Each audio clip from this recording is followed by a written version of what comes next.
Can I just bob my head to the music all day? Man, we are picking up this production quality every single bleeping show. Shout out to the team. Look at that sexy graphic, that background music. I mean, what are we doing here? Are we having a chess show or are we having a party? I don't know. Was it ever anything different? Welcome in, everybody. The state of chess. I literally don't want you to stop. We already got some subscribers coming in. They love the music. Shout out to Korley. There you go. Shout out to Davina. I got to meet Davina at TwitchCon right before I got COVID, by the way. Everybody at TwitchCon got sick. If you didn't wonder, I have been testing positive with COVID all week. I have been sick all week. Are we allowed to talk about that? Is that an HR thing? Am I violating some form of malpractice or something to talk about my own health problems? I think as long as I'm outing my own health issues, I'm allowed to talk about it. I think legal would check out on that. My pink line was so positive. I was pregnant with COVID. I'm telling you right now, I have not been feeling good. And you're gonna see me doing everything I can in this show to just am I allowed to say that? I'm just saying it was a pink line. I'm a dad of 4 kids and I've experienced a positive test before that was a great thing to celebrate. Okay? So I'm allowed to say that. I'm pretty sure at this point there are very few things I can say that would get me canceled. There is a line, and I will not cross it, but I get close to it every once in a while just to remind myself that there is still a line. So, any Hooters, welcome everybody into the state of Chess.com. Boy, are we going to have a good one today. We are going to be diving into so much.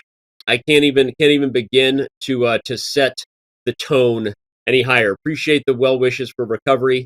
Appreciate everyone who's coming in here to hear us talk about chess. And so, for those of you who don't know the format of this show, it is hosted by yours truly, Danny Rensch, Chief Chess Officer at Chess.com. Pleasure to meet you. And we tend to dive into all the happenings, and we get dirty, we get ugly at times because we want to hear your questions from the community. It's my favorite show, and we give you all the best answers we possibly can.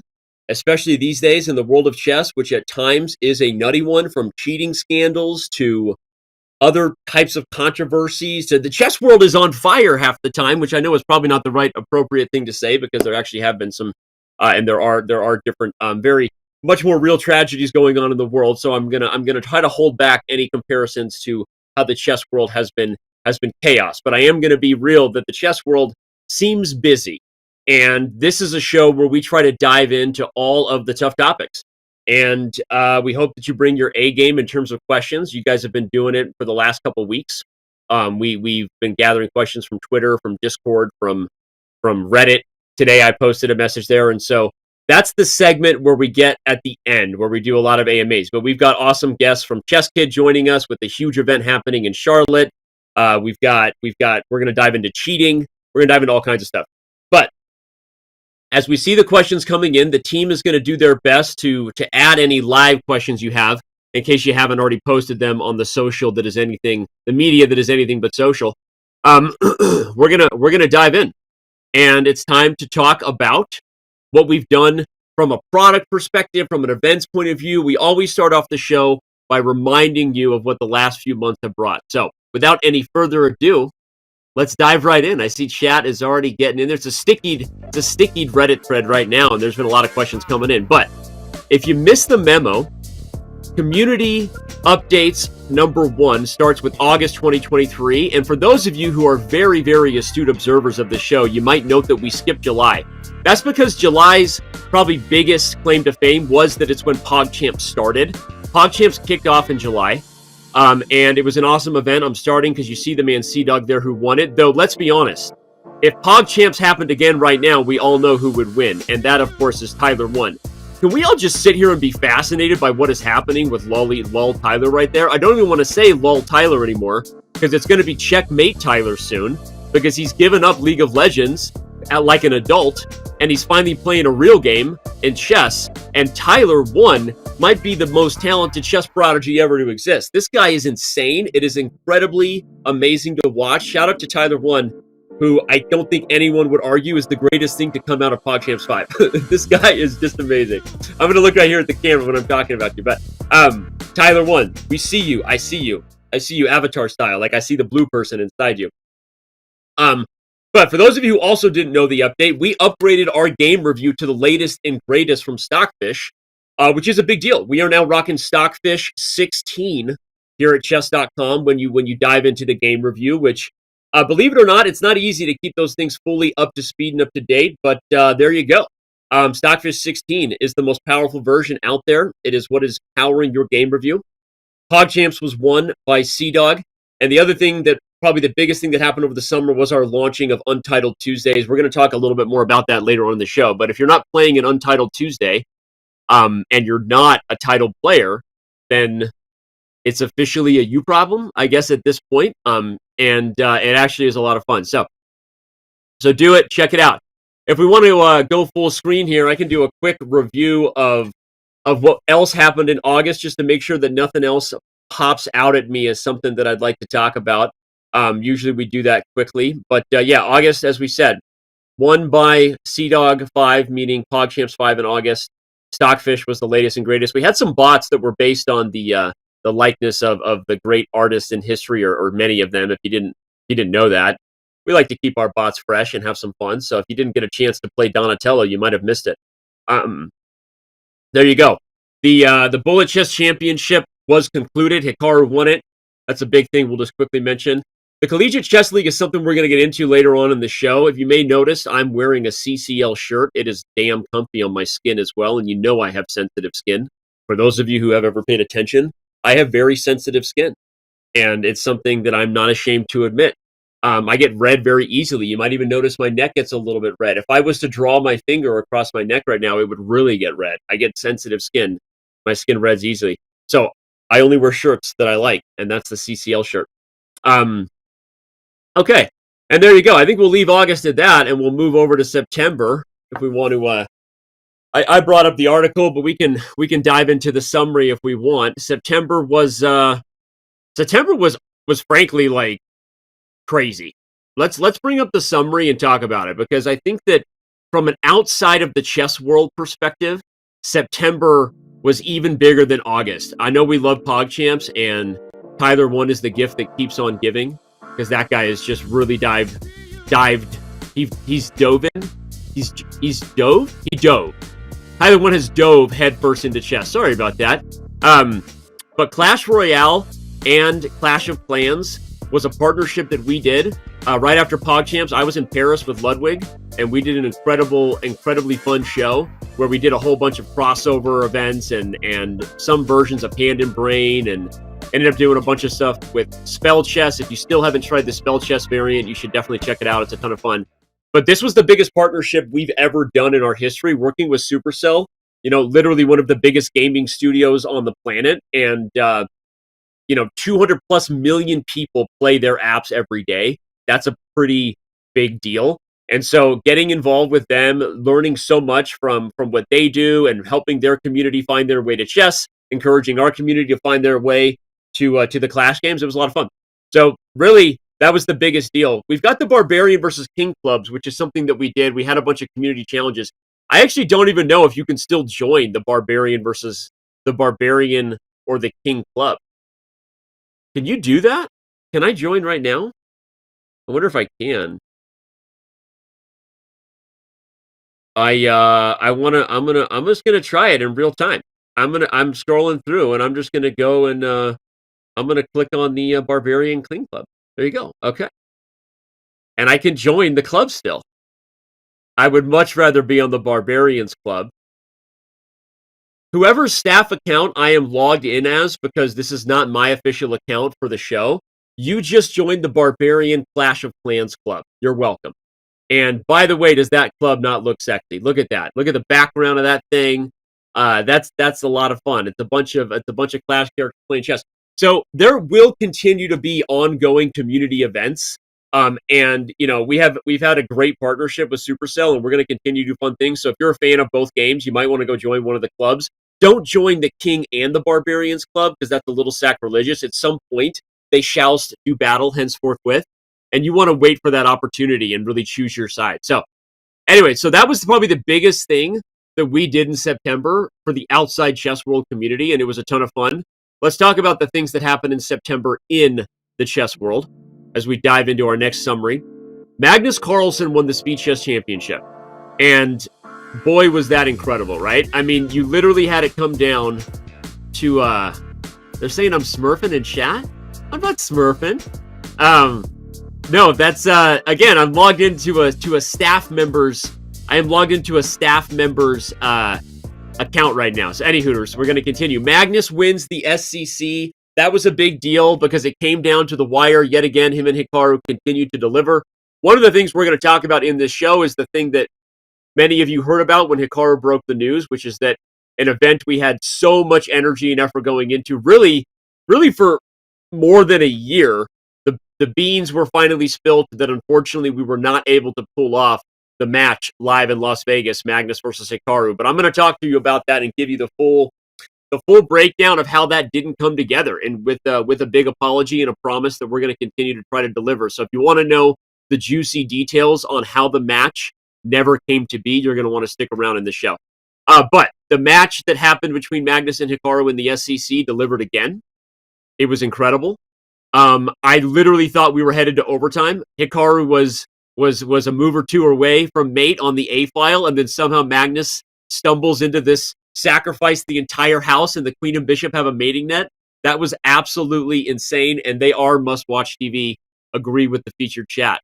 Yeah, so the next thing I'll mention is, if you didn't catch it, we released a premium video lesson series from Judith Polgar, and so there's so much content on the chess webs, as you know, right? And obviously we've got the Chessable team crushing the more a la carte, choose your own adventure. If you're into an Ishgiri's Neidorf, I don't know why you would, or a Levy Rosman course, I know why you would, or whatever else on Chessable.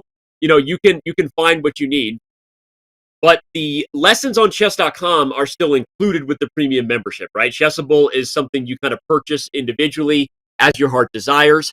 The lesson videos on Chess.com, we made a pretty big pivot a couple of years ago when I did the first course of this kind, if you missed it, with Fabiano Caruana. Maybe can one of our mods find a link to the course with Fabiano Caruana and throw it in chat here on YouTube and Twitch? So what we decided was that because we knew that there were already so many great types of content out there, and even at the time Chessable was not a part of our family, right? There had been no acquisition. We didn't want to compete with all the different types of content. So if we were going to invest in our lessons, we already did a really great job, I think, having lessons for beginners. We wanted them to be a little more special. And so these series are designed to be very like your life's work. These are podcasts meets chess lesson series. We've now done one with Fabiano Caruana. We did one with Vishy Anand, which is like life and games. And then we just did one with Judith Polgar. And it was awesome. And so you get really, really instructive chess. And you also get stories that you can't get anywhere else. So if you're looking for a reason to check out a new video lesson series on Chess.com, I asked for a link there. There we go. We got the link there from BJH from the for the Road to the World Championship with Bobby. And we should also make sure we throw a command up for the Judith Polgar series if we don't already have one. If there was a command, I would read it on screen. Pinned in chat. It's pinned in chat. Someone just told me in my ear. It's pinned in chat. Okay, there you go. Okay, I don't know which chat they're talking about, but we got real in-ear comms now, so they can tell me things in real time, and it's fancy. Okay, and of course, the Champions Chess Tour was set. That was a big deal in September. The final event happened, and so we are headed to Toronto. So many things to talk about in today's show. If you don't notice, I'm like building up to it. I've talked about the match. Everyone wants to talk about cheating. We got a bunch of hard-hitting community questions. We got the finals in Toronto. Will there be a fan zone? Yes, there will. We're going to talk about it. You guys just get ready for everything. You're pulling up chat. And Danny released a Chessable course, or I'm going to Lead Chess. I actually am releasing a course very, very soon. And you can go to Lead Chess anyway. Play on Lead Chess, right? Learn on Chess.com. We're a big open chess family here. But I will say this: we got Chessable stuff coming. I'm working on it. Okay, let's dive in. Let's dive into October. I think that's the last month we're going to summarize. I guess I didn't fully I guess I'll pull up the month of September, but I already kind of did it, right? We talked about Clash Royale. We talked about Judah Polgar. Oh, we talked about the Create Your Own Chessable course. Maybe that's in October because I think that I have it here in September. But if we jump over to October, which is not something I can do anymore because I left where I was because I'm an idiot. So I have an idea. Watch this. I'm going to go to the URL. I'm going to change this to October. I'm going to press Control A, Control C. I'm going to get to the new tab, and I'm going to paste it, and I'm going to hit Enter, and booyah, it's like I never made that mistake, production. That's what I'm talking about. Okay, October. More bots, more hero bots. We got more bots all the time. Another version of Martin. People can't seem enough of that. Can't seem to get enough of that guy. A quick recap of the SCC. The Photoshop contest continues. By the way, I've been called out more than a few times that I promised some secret lab chairs. I am looking at 6 secret lab chairs in the office in front of me that have not been opened yet. I will lift it and bring it over if you don't believe me. But I think I've already done it on camera before. So if you don't know, just find that. So I never intended not to deliver on that prize. It's just that it took a little while for us to figure out a community activation. So if you're not aware of the Photoshop contest, you should dive into that and get involved. And look, I think we've promised at least one. How much do we? Oh, am I signing the chair too? No, okay. No autograph chair. If you want that, we'll do it. But we're just giving away the chairs with a Photoshop contest. But we've got more than one. So if you guys deliver with some awesome fun, we will probably give away more than one chair. If you have not seen this video, I think I can give this video in chat, right? Because now production pulled up. Oops. I'm going to close it out. I'm going to open up chat. I don't think I can chat because I'm not logged in. I'm going to try. No, well, let me do it because I'm not logged in. LOL. Real-time funniness.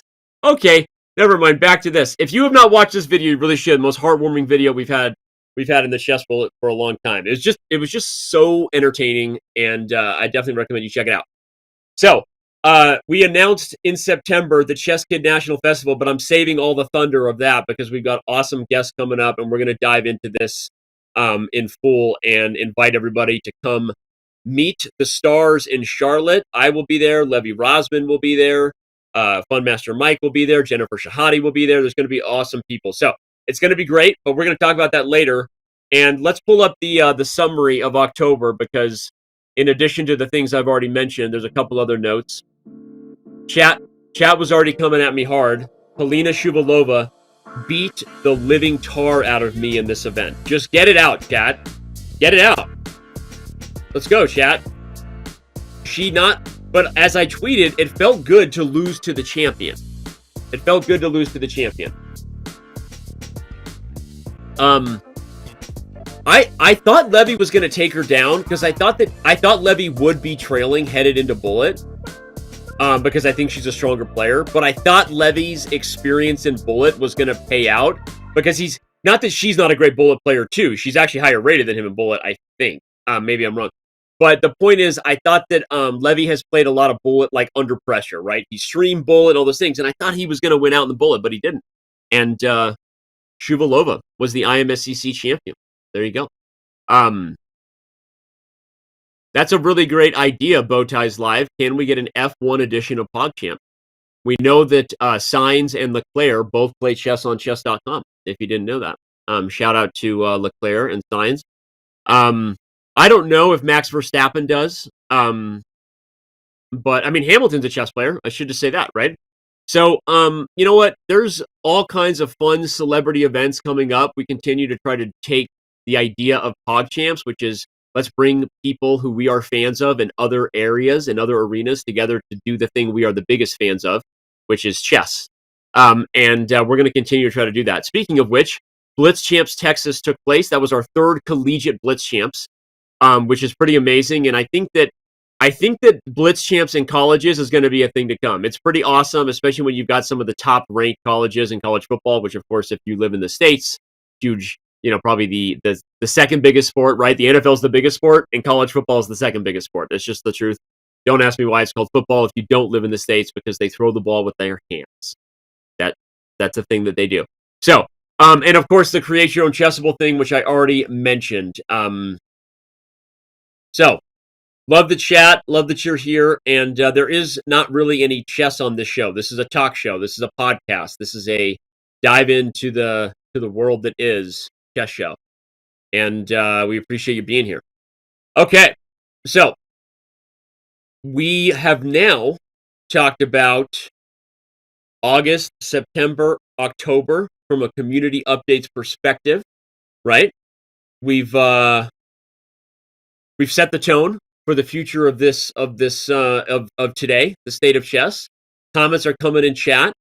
The questions we have had from the community, again, won't surprise you. I mean, if you follow the chess world, usually you're here because you're someone who's aware of things like Vladimir Kramnik, the 14th world champion's opinion on cheating, and everyone else sounding off on it, from Fabiano Caruana to Hikaru Nakamura.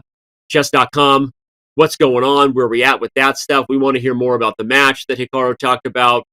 As I said, we want to know more about events coming up. What are some of the exciting things to focus on? Toronto, the CCT. Can I, a fan, get involved? Is it worth me making the trip?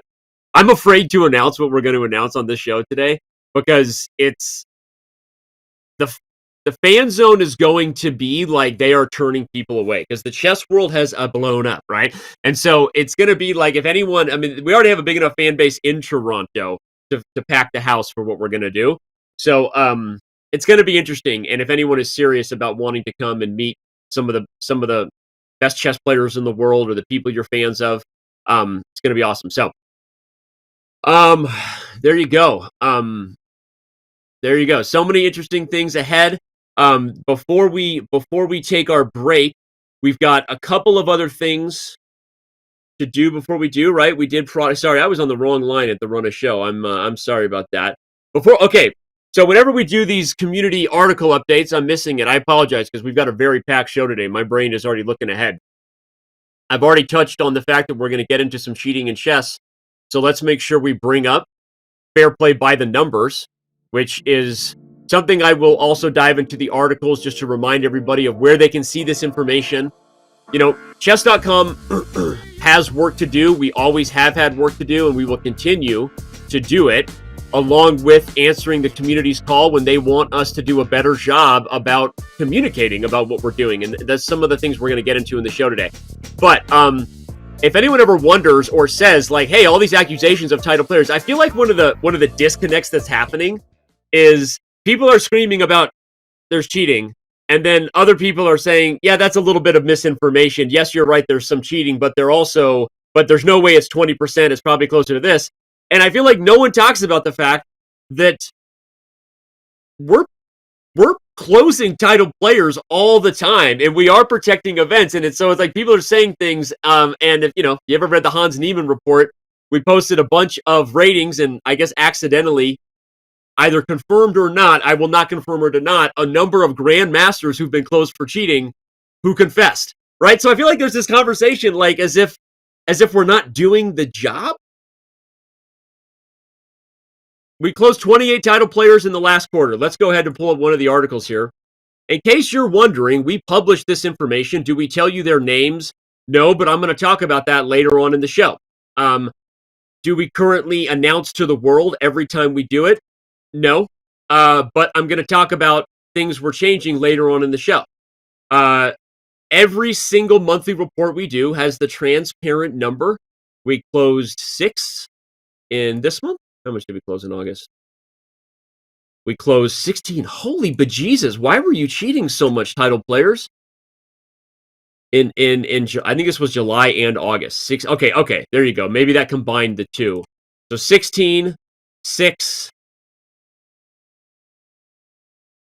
I guess this was also 6, because this was the October one. Yeah, so 6 in September, 6 in October, and 16 in July/August, which I guess if we go back to my slide, the math checks out. That's 28. Now, I didn't go to school for the place where the math kids go, but I think that's 28, 16, 6, and 6. So there you go. Obviously, a lot of other numbers there. And on that note, let's dive right into the support numbers, because I also want to always give a huge bleep and shout out to the support team who is working incredibly hard to keep our members happy. And it's really hard to keep members unhappy when they're unhappy. I don't know if you knew that, right? When someone's unhappy, it's actually not that always that easy to bring them back to being happy. But our team does it at an alarmingly, it almost makes you wonder if our support team is cheating.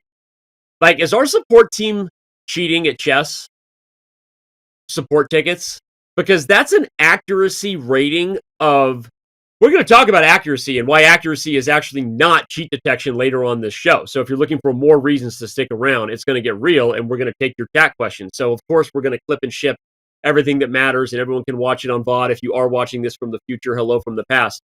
But if you want your questions answered in real time, stick around and challenge us, because we're going to talk about why accuracy is not cheat detection. But if someone played 94% accuracy over 22,000 games, that would be cheating.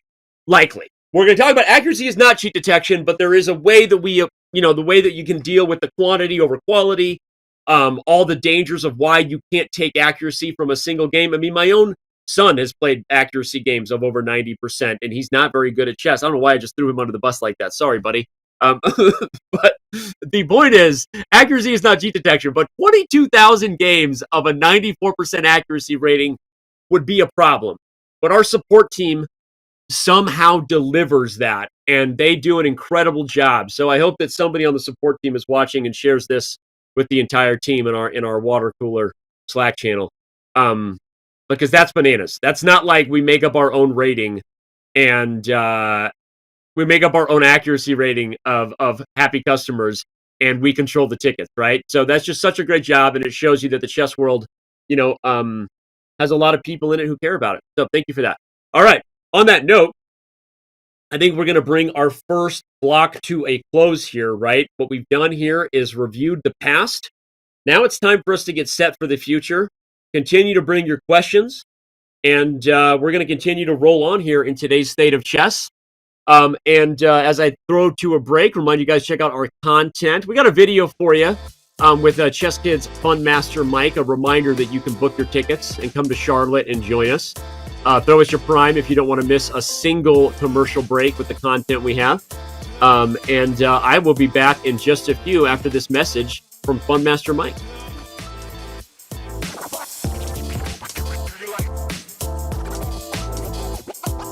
For years, ChessKid has had lots of fun online events, but it's finally time for us to go IRL, in real life. Puzzle competitions, a main event, and all sorts of other fun things to do. Announcing the ChessKid National Festival. Come along, you'll meet Fun Master Mike there. I'm going to the ChessKid Festival. I'm going to the ChessKid Festival. I'm going to the festival.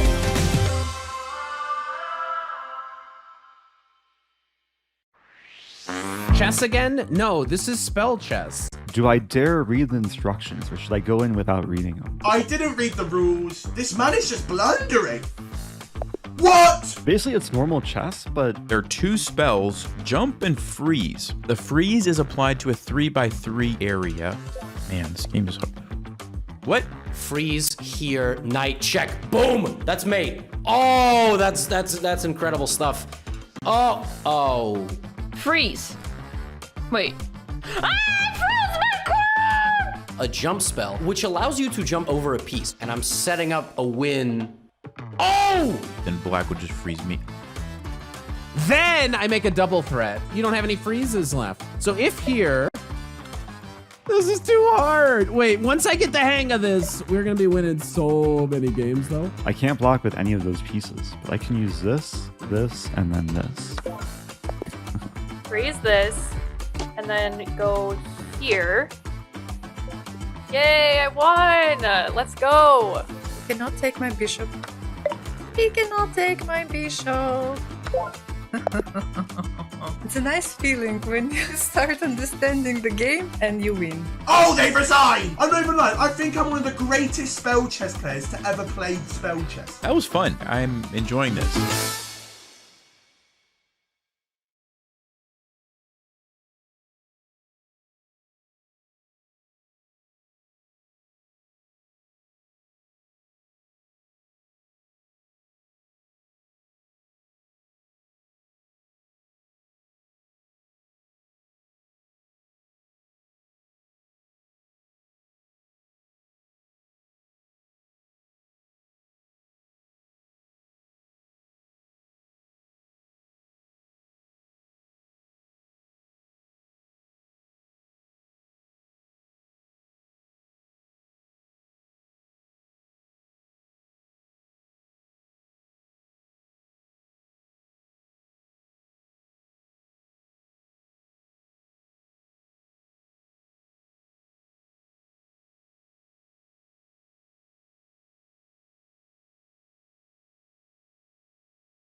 I want to do the face that I had for Danny versus the world. I don't remember when that happened, but I want to do that face all the time.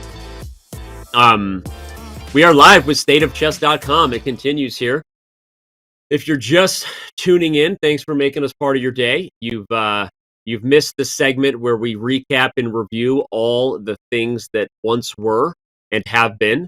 And I know we start off every show with it, and it always makes it sound like, is it really necessary? But I really enjoy talking about, the things that maybe people missed, and sometimes I miss it myself. In fact, I will be honest that these days I don't have my hands around every product or update release as much as I would like to pretend to either. Things are wild and busy. The chess world is booming. And of course, we always get to talking about the fair play numbers, which is the first lead into what often is a topic that is super sensitive and critical for everybody. We want to get into it because chess.com is here to fight cheaters. Everyone here is here to play clean chess. We invest millions of dollars in events, and so it makes sense that people want to know that the chess is good and the chess is clean.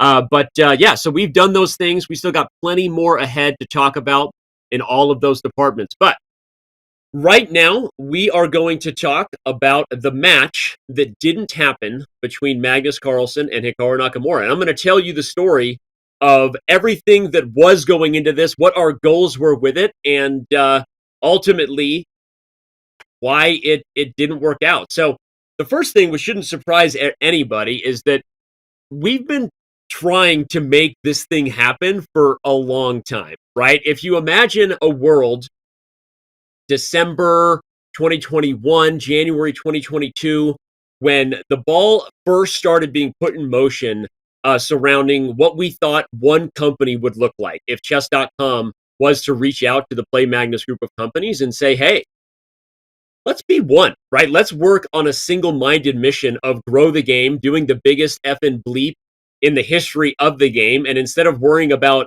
market share, let's worry about growing the market. And I'm giving the, again, very quick and dirty version of you don't try to work together and make an acquisition of a company, and the record is public of what that went down for, unless you believe that you can work together and do amazing stuff, right? And so many months later, right, this whole thing is in process, and as we're getting closer to it getting over the line, people start getting excited, and we were talking about what are some of the things we would do. Well, one of the things that you really didn't get a lot of over the chess boom, you had the Champions Tour final, right, where Magnus and Hikaru played the first one in 2020, which by the way was bleeping epic, right? It was on Chess 24, and even though we weren't working together, everyone remembers that it was incredible. But you really hadn't had a lot, and so of course everything about this was, hey, we want to have a match between Magnus and Hikaru. But what's funny is the circumstances that then made it potentially more epic. I mean, people would love to blame Chess.com as controlling everything in the chess world. We're really not totally in our control. For example, here's the things that happened. Well, Magnus Carlsen decided that he no longer wanted to compete for the world championship. Chess.com had nothing to do with that, contrary to conspiratorial belief, maybe. And in fact, if anything, it probably wasn't the thing we were most excited about because Magnus Carlsen was now a part of our family, right? But of course, we appreciate and frankly agree with Magnus in many ways about what the future of chess might need to look like, rather than, this is not a conversation of everything needs to be blitz. As someone who is called the most evil chess popularist, I'm not trying to fix classical chess. Classical chess is not broken. I love classical chess. But I'm acknowledging that there's a future world where maybe matches could be played with some faster time controls. We all like this idea of Fischer random. And so when Magnus decided to decline, the idea of him playing a match versus Hikaru also got more interesting. Why? Because Hikaru somehow almost freaking won the candidates, right? So Hikaru qualifies in Berlin for the candidates. He almost wins the thing. Then Magnus declines it. And so here we were like, oh my gosh, this thing should happen now. And here's what the world doesn't know. We literally had assets made and we were preparing to announce this match, a $1 million prize fund live in some major sexy city with the acquisition. But for those of you who followed chess in 2022, something else happened in September of 2022. Something called a cheating scandal out of St. Louis, right? And basically, we didn't have the ability to turn this thing around, and or it wasn't a good idea, right? Everything was being turned on its head. there was a massive controversy building, the biggest scandal, not just cheating scandal, the biggest scandal the chess world has ever been faced with.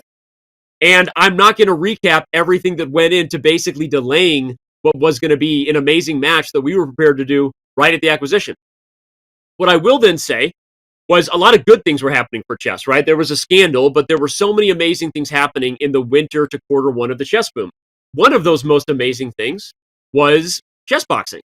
And chess boxing was something that I visited in person, and we supported Ludwig and his team to do something incredibly amazing. And shout out to Lud and Nick Allen and the whole crew at Mogul Moves for doing awesome stuff.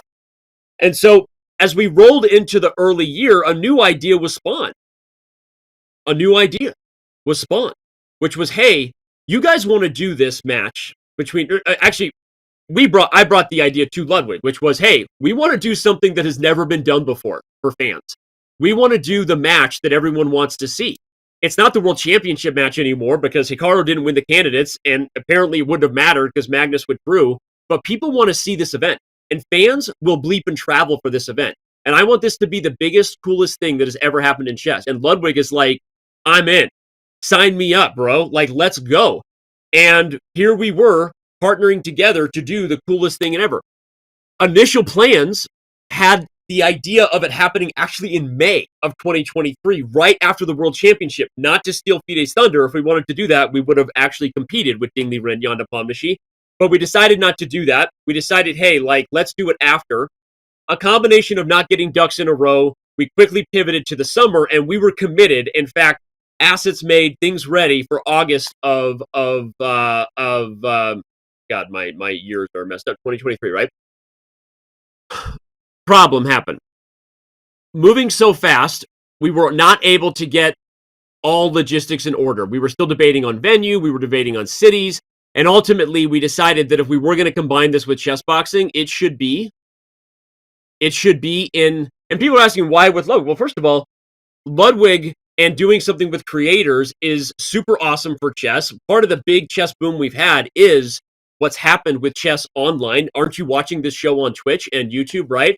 And so our idea was to do something that was truly epic. And this was a match that would be considered like maybe a format that we should consider for the future. There was no world where this was meant to be a spectacle or some like, dog and pony show at the circus. This was going to be a serious bleeping match combined with an opportunity for creators to be there. And with chess boxing, we were literally trying to make what we were deeming as the biggest week in chess history.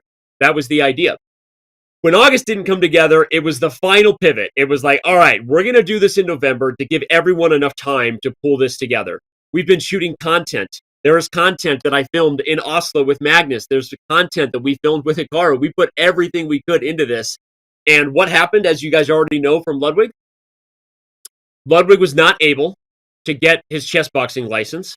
And when that happened, there was also some very, very big moments, which was we were like, you know what? We're still going to do this. We are still going to make this thing happen come hell or high water. And with that came a massive change to our partnership agreement, to everything. But Chess.com was like, look, we're still going to do this. We've invested so much to this point. It doesn't make sense to pull out, even if chess boxing is not able to secure a license for Vegas.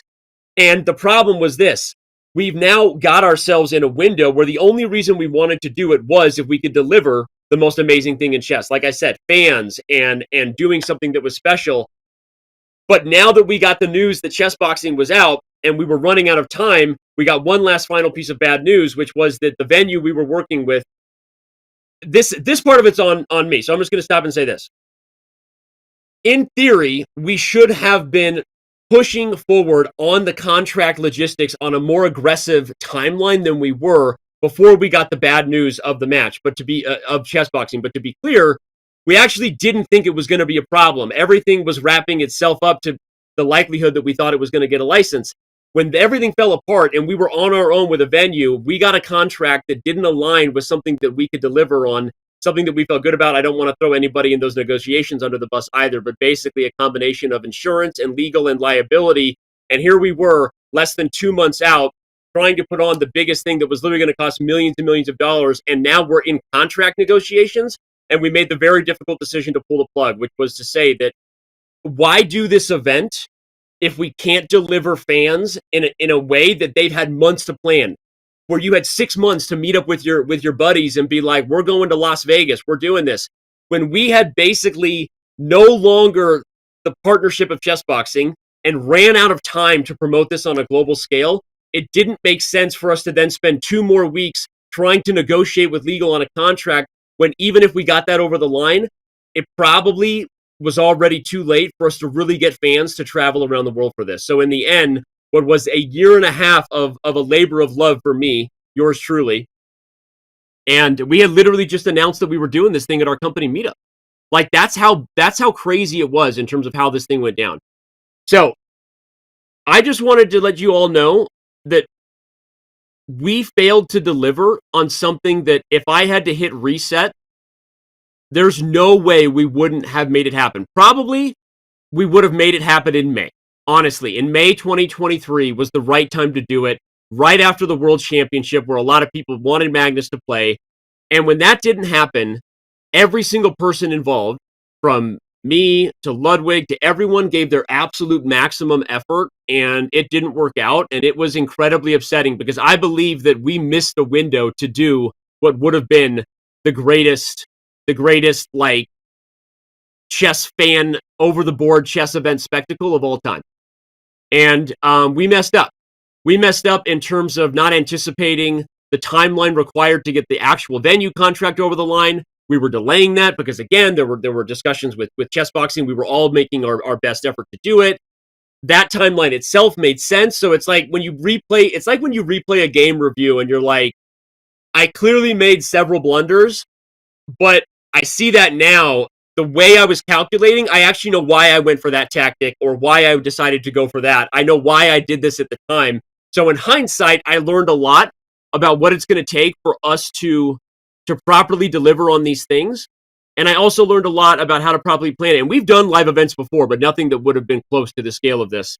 And so for everyone who says, Danny, we still would have traveled to that event, you still should have done it, I'm just going to say I'm sorry. Apologies, and everybody wanted that thing to happen. We lost a lot of money in hindsight, not even by not doing it, by all the resources that went into it, and then the fact that we didn't do it meant that basically we lost a year and a half worth of planning, a ton of resources, and a lot of credibility, and a lot of tears were shed over the fact that that thing was ended. But that's what happened with the match. And what does it mean for the future? It means that while the match did not happen, Chess.com is committed to doing live events that we believe represent a product, if you want to use a term like that the modern fan wants to see.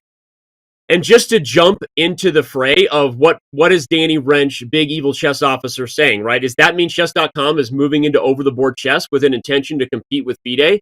No, that's not what I'm saying. What I'm saying is that I don't necessarily believe that every long-form chess event, from events that I love and grew up from watching, from Tata Steel to the World Championship to the Isle of Man going on right now, these are amazing chess events that are serving us, the chess fan and community. I don't necessarily believe that experience is conducive to selling tickets for a live audience, fan zone experiences with how would we do that if you were really making it a TwitchCon meets World Championship. That's a bad reference because I just got COVID at TwitchCon. But if I was to say, hey, what do I think is a great experience that represents the modern audience that we have grown together? You are here by definition because you are part of the modern audience, so don't judge. Twitch and YouTube and etc. What do I think is a product that is a combination of ChessCon, TwitchCon meets serious, crazy, freaking awesome chess, and is respectable enough and elite enough that it also represents what I do agree with Magnus on as the true most challenging sporting elements of the game. I do not believe that 7-hour World Championship matches are the most challenging to the sporting elements of chess anymore, because when preparation, on the rare case that preparation surprises a dude or a gal, like they've got an hour and a half to figure it out. That's not really challenging to the sporting elements, to pressure, to calculation, to nerves, to adrenaline. I like an idea where we can get into a rapid world where we have high-level chess with a product that maybe is a little more dramatic. That's what I'm talking about. That is not a product that is trying to compete with FIDE. It's not a product that has any intention to pretend to displace the current chess ecosystem, but it's a product I believe in. And it's a product that I think people would love to come and see. And I was there at chess boxing in LA when one of the hypest moments of chess boxing, for those of you who don't know, was not the boxing. It was the moment where you were watching Disguised Toast and the eval bar shot up and fans were going nuts because they saw checkmate on the board. I am guilty of believing that chess can be a live spectator sport. And one of my biggest dreams and goals is to drive toward that.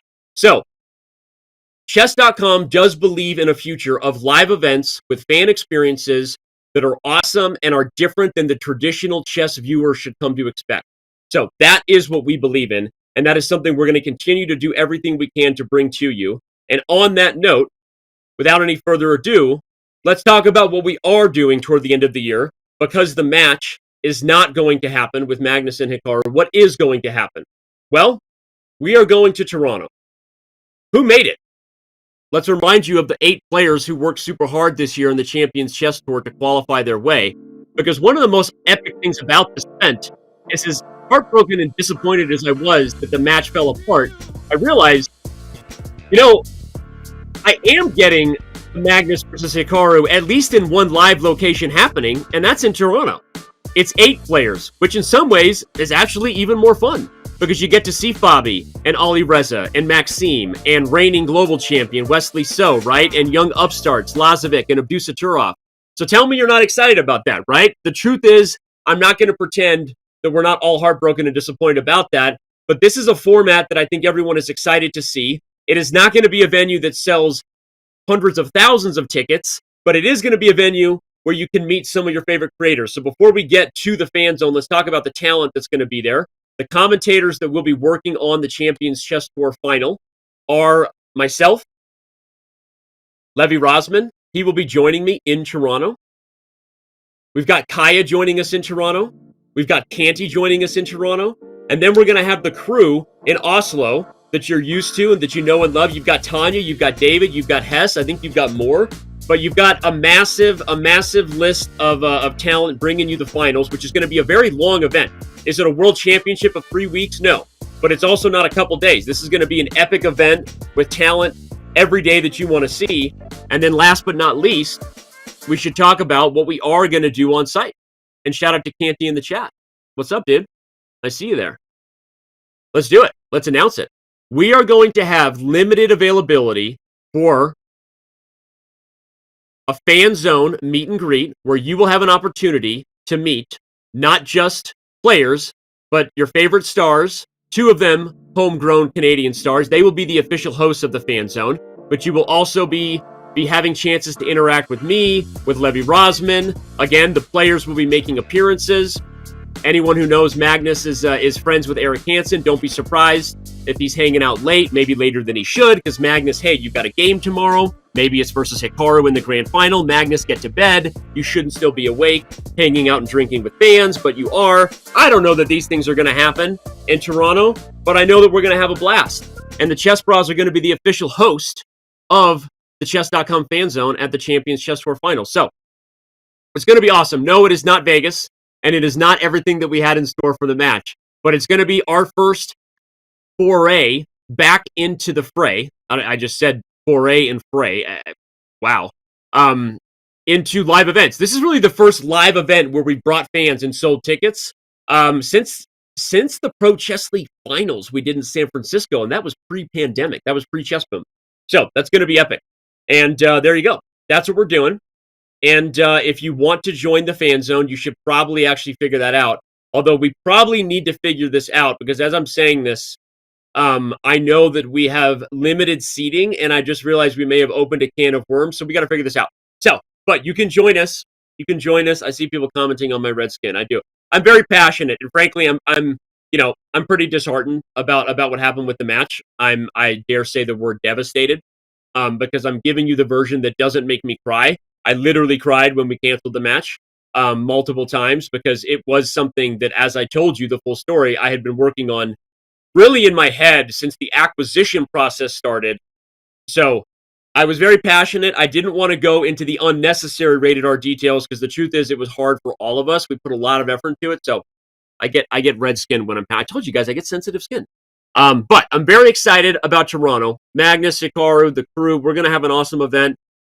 And don't be surprised if neither Magnus or Hikaru wins that, by the way. I know it's like you always say, like, Magnus and Hikaru, and of course, on the heels of me talking about what happened with the match, you look at those two as the favorites. But Wesley So won the last time we were there, right? In Toronto. And Ali Reza Faruja wasn't there. Maxime Vachier-Lagrave is suddenly playing the type of chess that had us predicting that he might win the candidates that was broken up by the pandemic. For those of you who want to go way back and look at mine and Robert Hess's commentary, we felt that MVL and Ding Liren were probably the favorites coming in. Of course, Yana Pomnishi stole the show. So here you got Maxime Vachier-Lagrave, and of course, don't get me started on everyone else, right? Fabiano Caruana back up of 2,800. So this is going to be awesome. The Champions Chess Tour Final. I probably shouldn't bang the drum. That probably isn't good for the mic. I apologize for your ear, right? So, yeah, there we go. Well, yeah, let me quickly touch on the fact that we're going to talk about this more. You don't have to delete someone talking about OnlyFans, moderators. That was funny. As long as they don't get specific about the content they view on OnlyFans, I got your back, Burrito Salad. You are allowed to mention Danny's OnlyFans. Because here's my theory on that. Unless they're actually talking about the content, if anyone watching this show who's underage knows what OnlyFans is, that is either their parents' problem, which I'm allowed to say because I'm a dad of 4 kids, or it's a them problem, right? It's not my problem to govern where you go on the internet or talk about. And that's how I navigate the role model thing as someone who talks to his kids very openly and transparently. So it's okay. You're allowed to talk about the fact that you wish I had an OnlyFans. No, I'm kidding. All right, here we go.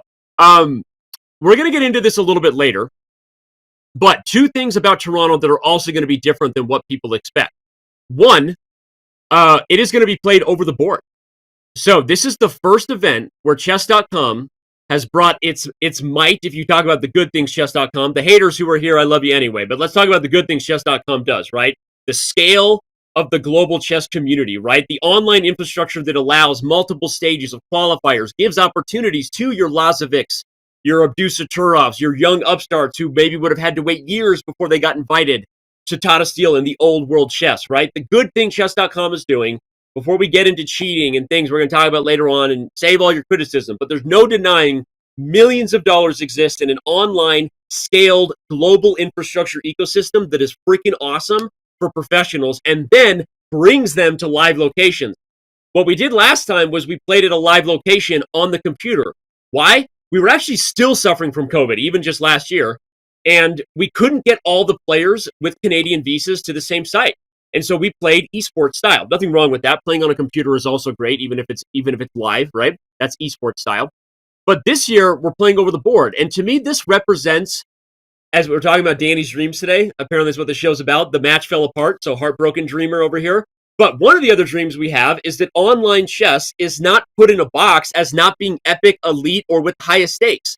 We have 8 players who've qualified in an online system playing an over-the-board, rapid, sexy chess with the shots you love for $500,000, which is as big of a prize fund as the Candid the last time I checked. So we have online chess delivering epic and elite stakes live in Toronto with a fan zone. How excited are you for that? So that's one thing that's going to be different from Toronto. The other thing is we are going to continue to institute higher levels of fair play measurements than are currently being instituted at a lot of over-the-board events. And we're going to get into this in the fair play section.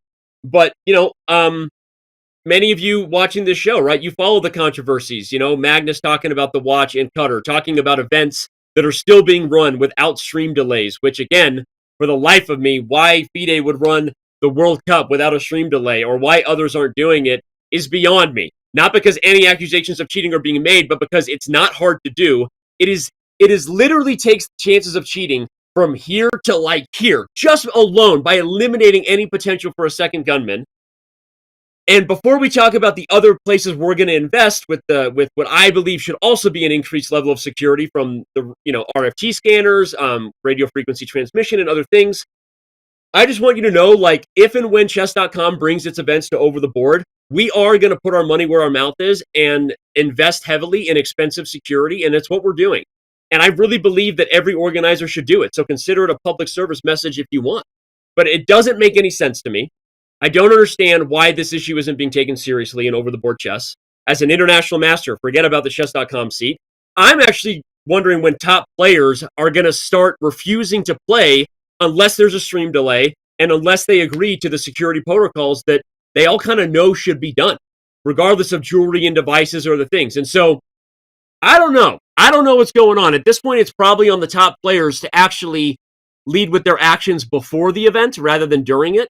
But Chess.com's Champions Chess Tour Final will have advanced things I'm not even supposed to say. They've told me, like, don't say that you're doing this type of detection. I'm like, okay. I'm like, why? Like, that's not my style. But they're like, don't, because there are different ways to block signals, whatever. But the fact that we're doing a delay combined with it makes me have no worries, but I'm still not going to say it because I've been asked very few things in my life. Danny, you can't talk about this, over this. I'm like, fine. I won't. But we're doing really advanced detection. Okay? That's what we're doing. And I'm checking where we're at. That's what I'm saying we're doing. So, we have talked about so many things. How is that? Will someone clip the thing I said, like, fine, I won't say that and get us sued. Or make cheaters have an edge on us in over-the-board chess. I won't. I'm tantruming. This is me tantruming. Taking a sip of my AG1 bottle, which doesn't have athletic greens in it, even though they are one of our sponsors. It's got vitamin C in it, vitamin C powder, because it gets into your system much faster than the pills. Take vitamin C powder. I'm still sick with COVID.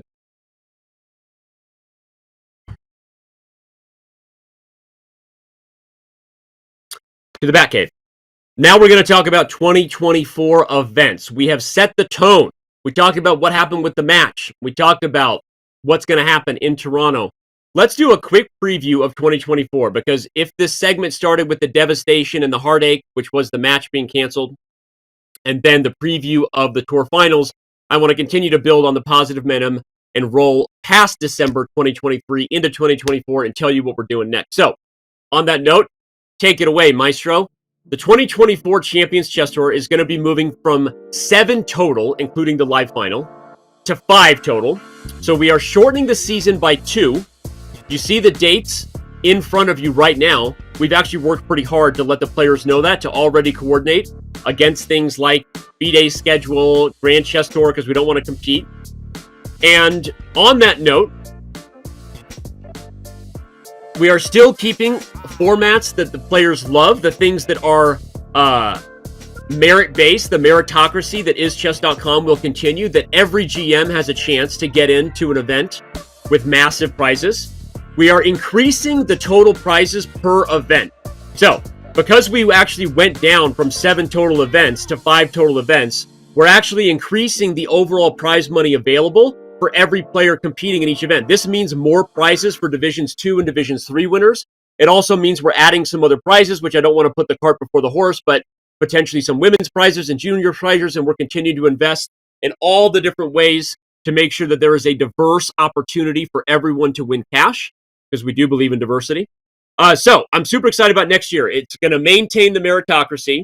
We're going to have bigger prizes for every event along the way. We are going to have a live finals, and we're going to maintain the $500,000 prize fund at the end, which is what we're doing here. The qualified players placed in 3 divisions is actually, it's a very highlighted segment to say there is a format adjustment that's been made. Those of you who really care will know and learn about it. It actually is just even better. It's based on feedback we got. I'll highlight it really quickly. A lot of the players gave us feedback that it was too much to have the play-in and a knockout in one day. That is a grueling day. We are now making the play-in and then you take a break, and then we get to have epic freaking match day. All the players who qualify on camera in match format, so you will get the best of the things you love about players on camera in knockout formats on day 2 of the play-in stage. We're also clarifying some of the ways a player can qualify from Division 3 to Division 2 to Division 1, which is better storytelling and makes it easier for you, the fan, to care, so that when you're watching Division 3, you're like, oh, I give a bleep because this person wins, gets Division 2, and oh, I give a bleep because this person goes to here. So we're actually pretty proud of what we're doing next. So high level, we are downscaling the total number of events, therefore increasing the total number of prizes. We are clarifying qualification storylines to make it easier to understand as a fan and better for the players. And we're maintaining the other good things about it. Live final is going to happen again, more than likely again, unless another pandemic hits, played over the board at the end of an awesome online Chess.com can only do it kind of event. And of course, the play-in, as I said, is going from 1 to 2 days. So that's the high level. What's the next slide? Oh my God, it's my favorite slide. I was going to preface this. I went too fast. Okay. We are super excited to announce this. Shout out to Eric, co-founder and CEO, wherever he is. He's out there somewhere making chess dreams come true. He was actually going to go. Well, we'll stay here full screen, and then we'll go back to it. I was going to throw a curveball here at production, but instead, we're going to talk about the Title Tuesday Cup. We are going to expand prices for Title Tuesday, but in a really fun way that gives us more reason to care throughout the year. We are going to launch for the first time ever a Title Tuesday Cup, which is not a Grand Prix that gets into some other big tournament. It's not designed to make it even more obnoxious with more events going on. This is purely a way to give back and give more to the community. We are adding $100,000 in leaderboard prizes so that throughout the year, for the first time, not just an open prize, but women, juniors, and yes, you're reading correctly, seniors and girls will all be competing for Grand Prix prizes throughout the year. So, when you're watching Title Tuesday and everybody is streaming it, you're also rooting people on for the prizes that they're going to win at the end of the year. And we will talk more about the content we're going to use to cover that so that everyone has a clear way to understand it. But we're super excited about it. This is literally just $100,000 more. A check that we're writing personally out of Hikaru Nakamura's pocket. We're just taking that money from Hikaru and just giving it to the community. Just kidding, Hikaru. Don't get mad, buddy. Love you. Someone clip that and send it to Hikaru for me. No, we are taking $100,000 out of Magnus's pocket. I'm kidding. We're taking $100,000 out of our own pockets and we are giving it to the community. And I'm actually really excited about the senior prize because can anybody get excited for the FFL? Hey, Gata, this one's for you, baby. By the way, have you cut your hair yet, Gata? Gatakomsky, everyone. Give him a clap. Love Gatakomsky, and he is now competing for a senior prize. I don't know if Kramnik is old enough yet or if his cheat detection will stand up, but if he wants to, he can also compete for the senior prize. And, any Hooters. So, that's it. We're launching a Title Tuesday Cup. This is the beginning. I want to say a lot of other things. I think this one I can say. This is the beginning of us trying to do even more with what has become the most popular day in chess, Tuesday. And I think a Title Tuesday Cup that gives back prizes allows us to have even more fun with some of the storylines. Make sure that people feel rewarded. So it's not just Hikaru wins all the money every week, right? You've got prizes that are going to be delivered at the end of the year too. And as that grows, Komsky's in chat? What in the world? I love you, Gata. What's up, dog? What's up, dog? Gata, you should tell the story of how you and I randomly ran into each other at JFK one time, which is the smallest world. We weren't even there for a chess tournament. Just random JFK encounter. Is that the famous bleepin' legend over there? Turns out he is. That was actually before the famous bleepin' legend moment. I think that was before Gata even knew that streaming was a thing. Anyway, shout out to Gatakomsky, one of the greatest chess players of all time, no matter what anybody tells you. Competed for world championship titles, and he's the man. There you go. So we have prizes that are going to be given here, and if this goes well, we'd love to consider more fun ways for the community to get involved and to do things that range from prizes for the community, fantasy chess, and other things. But I don't want to say more because it's going to take a little while before we're out. And I think this, unlike other kind of casual fantasy games we do, pick your team for the PCL or whatever, I think this has the potential to really be something special. And that's all I'm going to say. So on that, I'm going to come out of that and just take a quick break and say this show is really just getting started. Wow. We've got one of the big emotional buckets off. The big emotional bucket of the match. I'm looking at the run of show. I feel good about that. Next, we are going to be joined by the team helping to bring you one of the big... We talked about the live event that is the CCT Finals, the live event that we all wanted to happen that didn't in the match. But there's another huge live event happening in the new year, in February, and that is the ChessKid Invitational, which, again, many people watching this should not be... Or maybe you should be. I mean, like, if you're under the age of 13, you're violating Twitch's terms of service. So I have to do the thing where I go like, you shouldn't be watching the show. Like, thanks, Grandpa. Like, and then I'm like, hey, but tell your kids about the show. Also, you're probably here because you're like, why did anyone do this event for me? I don't care if I'm a little kid. I want to go even if I don't get to play in any of the sections. This just got really wild. But We're going to be right back at the break. Enjoy James Canty breaking down some Chessable, how he studies Chessable. I actually think this is super interesting for those of you who might ever wonder how and why would I want to use Chessable. James Canty's going to bring us that content at the break. Don't miss it. Subscribe real quick before we do it. Throw us your Prime. I'll be right back, and the ChessKid Festival and all the news that is, followed by the segment everyone is waiting for, which is the fair play anti-cheating address to Kramnik, to Favi, to everyone. That's coming up. We still got a little bit of show left here. The State of Chess.com. We'll be right back.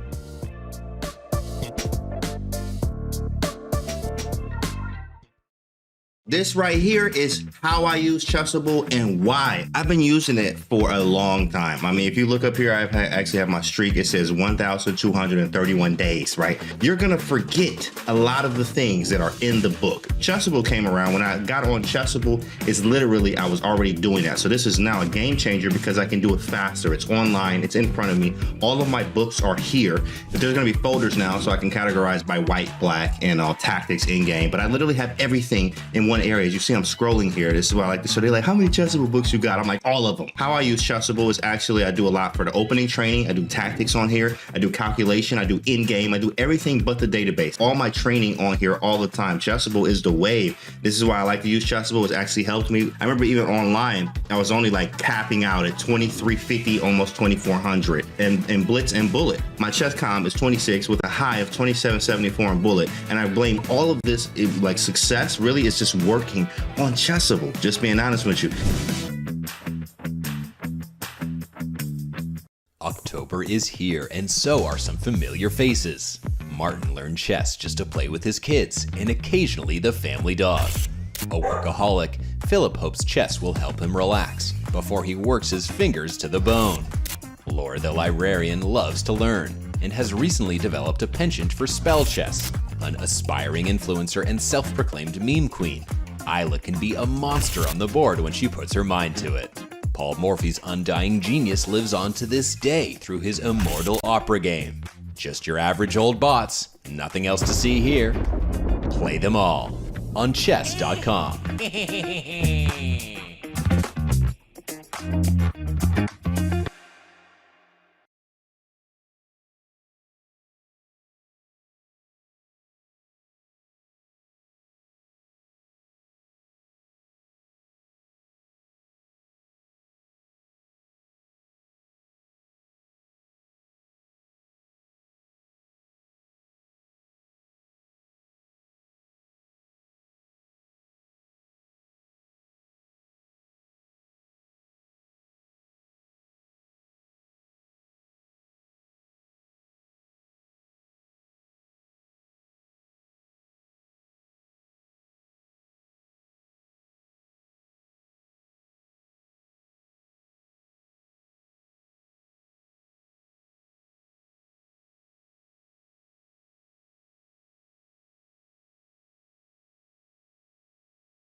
Yeah, that's what I'm talking about.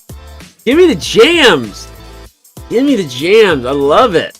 I love it. If I was like a DJ, if I was like Andrea Botez or whatever, like.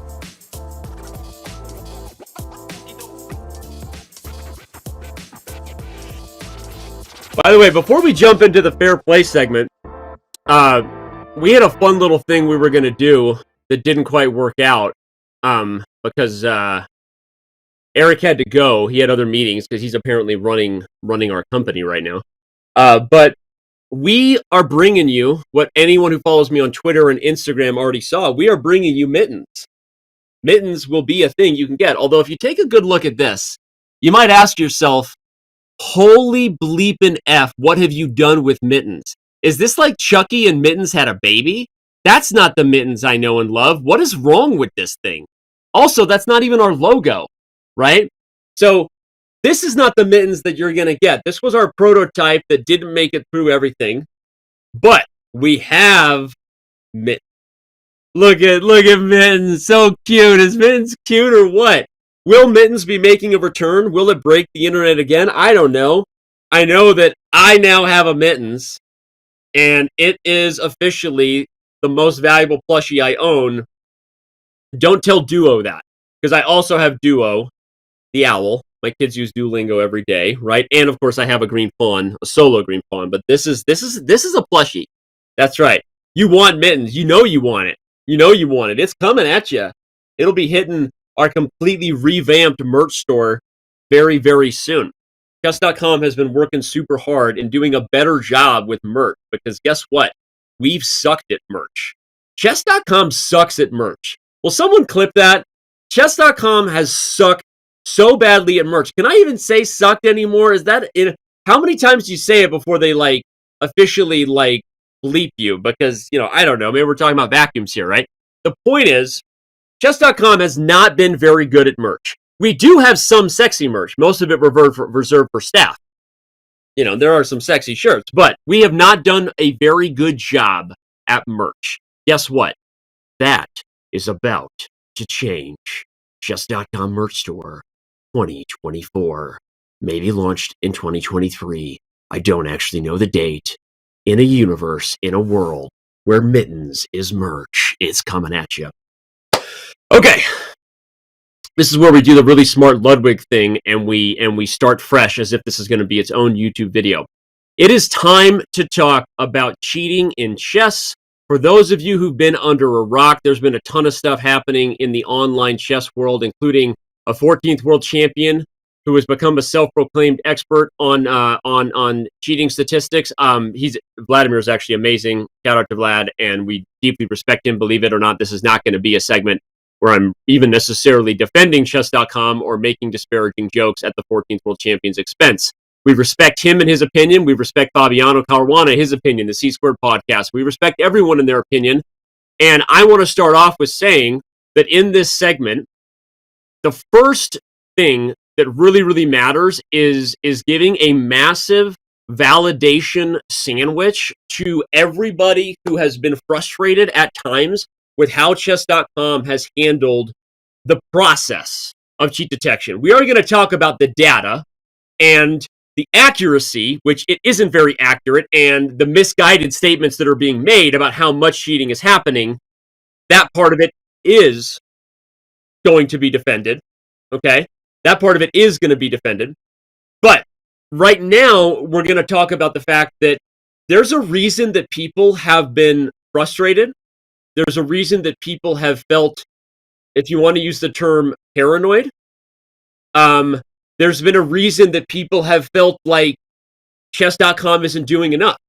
And that is because what happened over the years is that Chess.com's investment in the process didn't match the transparency and the communication that we were making to the world. And when you add to that the fact that when we initially invested in cheat detection, everyone, it was designed to catch people before they could even play title players. Like, that was what the initial design was, because we were just trying to protect title players. Then here comes Title Tuesday, and early is stakes. But even then, it's like $1,000 once a month, right? So while I would say that the bones of the algorithm, and we've actually been pretty good at what we've been doing for a really, really long time. Have you read the Hans Niemann report and other things that we've done, including earlier in this show? We have not done a very good job of communicating it. Further, I would say that when the stakes have gone up, the stakes are no longer $1,000 once a month on a Title Tuesday. The stakes are now millions of dollars in prizes, combined with people feel like their reputation is at stake when they stream, combined with just general feelings of frustration when title players aren't punished. Because I'll say this, the punishment has not met the crime, or what is the right way for us to say it? Like, we have not properly invested in what is now at stake. And I'm going to acknowledge that, which is the fact that people should not be allowed, Chess.com should not be carrying the chess professional world secrets. It is different if you're a professional player cheating in a prize event versus a random person who maybe just learned chess. And even if you know what you're doing wrong with Stockfish, it is different. If you earned a chess title, you know what you're doing is wrong. You're stealing from fellow chess professionals, period. And you know it because you have a title, even if it's an NM title that took years to earn in tournament. And when you add the fact that we haven't been public enough, arguably, we haven't held people as aggressively accountable as they should be, even if I do believe in second chances and that's not changing. By the way, every other sport has precedent for second chances. People get caught for PEDs. They're not banned for life. They serve their time and come back. If they do it repeatedly, are they banned for life? Yes, that applies for the Olympics and the IOC or baseball, football, whatever. So we will continue to operate with second chances, but we are not going to continue to operate in a world where we are holding the chess title players' secrets. The strongest players in the world feel like we're not doing enough to protect them. The stakes are going up. And again, the consequences for cheating have not been high enough. On that note, I transition to the biggest point of this segment, which maybe is not what you thought it was going to be, which is that many of you actually did notice that we made an update to our legal term on October 26th. In fact, some of the comments we had prepared for this chat were calling it out on Twitter and making statements that obviously refer to the fact that there was a massive lawsuit that recently ended. But the truth is, we've been ready and prepared and eager to make these changes for quite some time. In fact, it was because there was an ongoing lawsuit that we needed to be very patient in that. But I will say this, we need the flexibility, we need the power, we need the strength to do the things that you all want us to do so that we are not constantly running down a bunch of people suing us when they have cheated themselves, right? Because make no mistake, regardless of your view of how the Hans Niemann thing ended, there is no debate about the fact that he did cheat. He admitted to it himself. Now, you can debate about the level of cheating that he admits to or not. Our Hans Niemann report or him.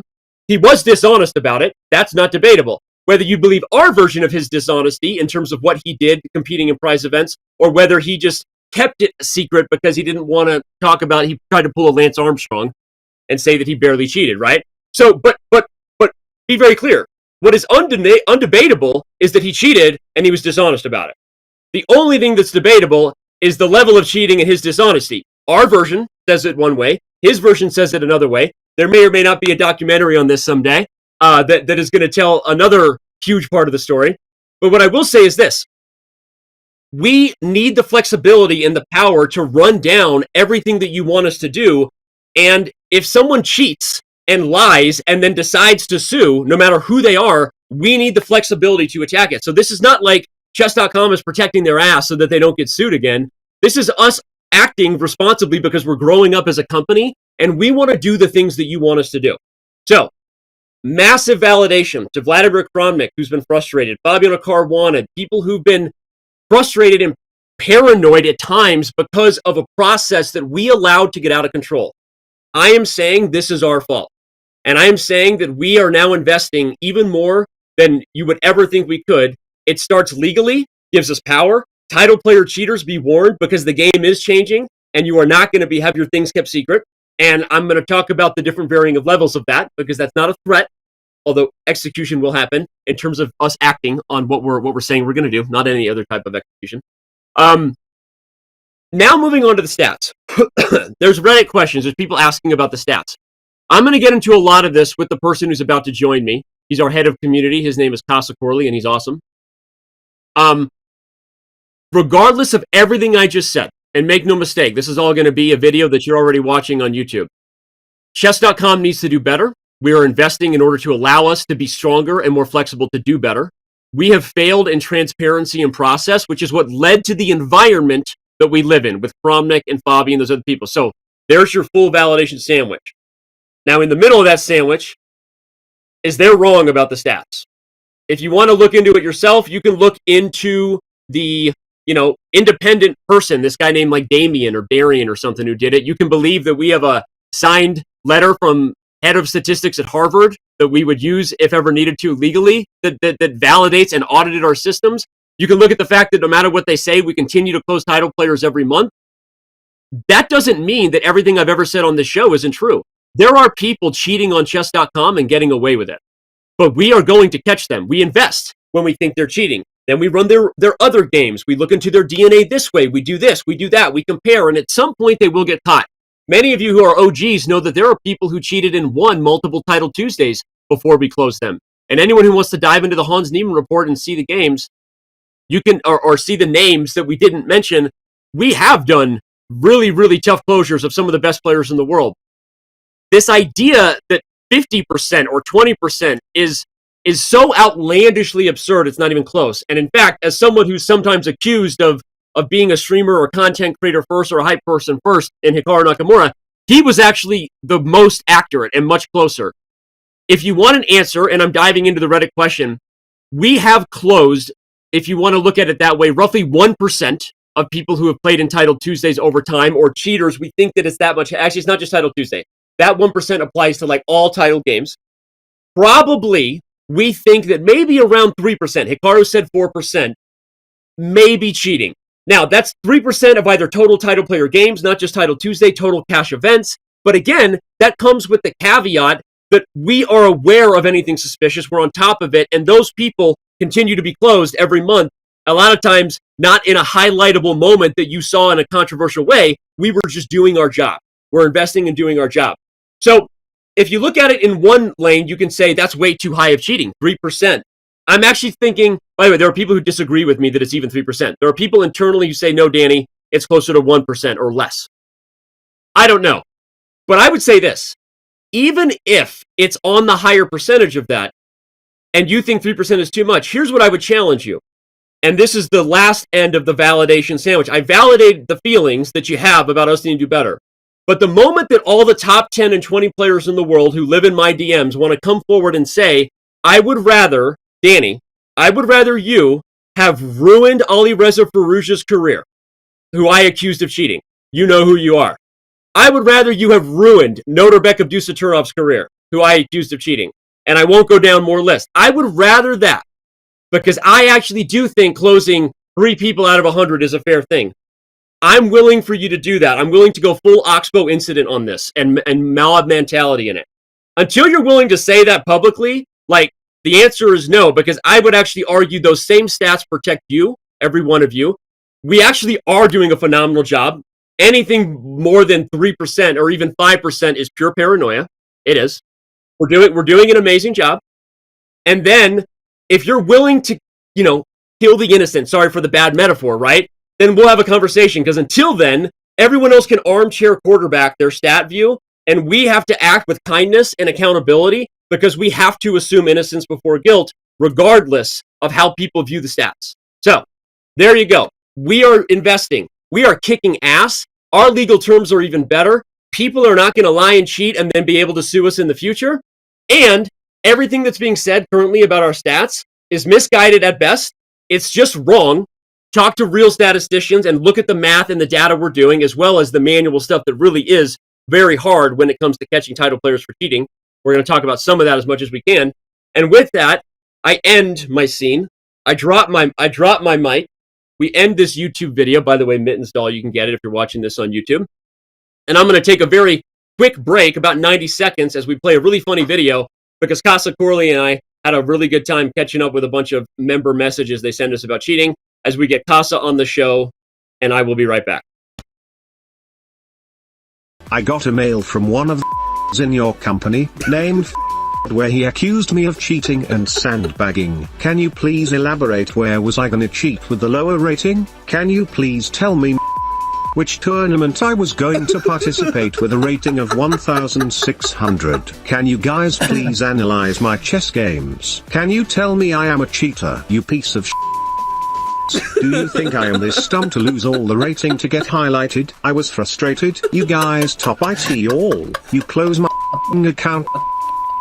Shouldn't you be fired from your job? Because I think you are with your real and you also murdered someone. Oh my god. You want to take that one? I feel like I probably should because I was personally called out.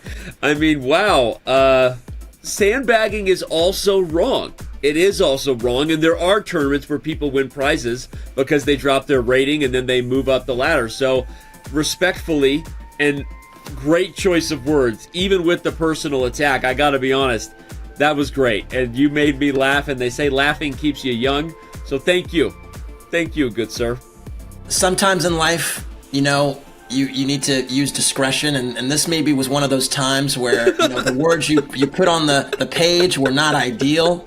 That being said, again, sandbagging is a form of cheating. There are class prizes all over the board and online that we disperse to people that earn them, and it's a huge part of chess development to win class prizes and feel good about playing against people around your level. And when you sandbag or you purposely lower your rating to get a prize in some way, you sour the experience of a lot of other people. So we just can't have that.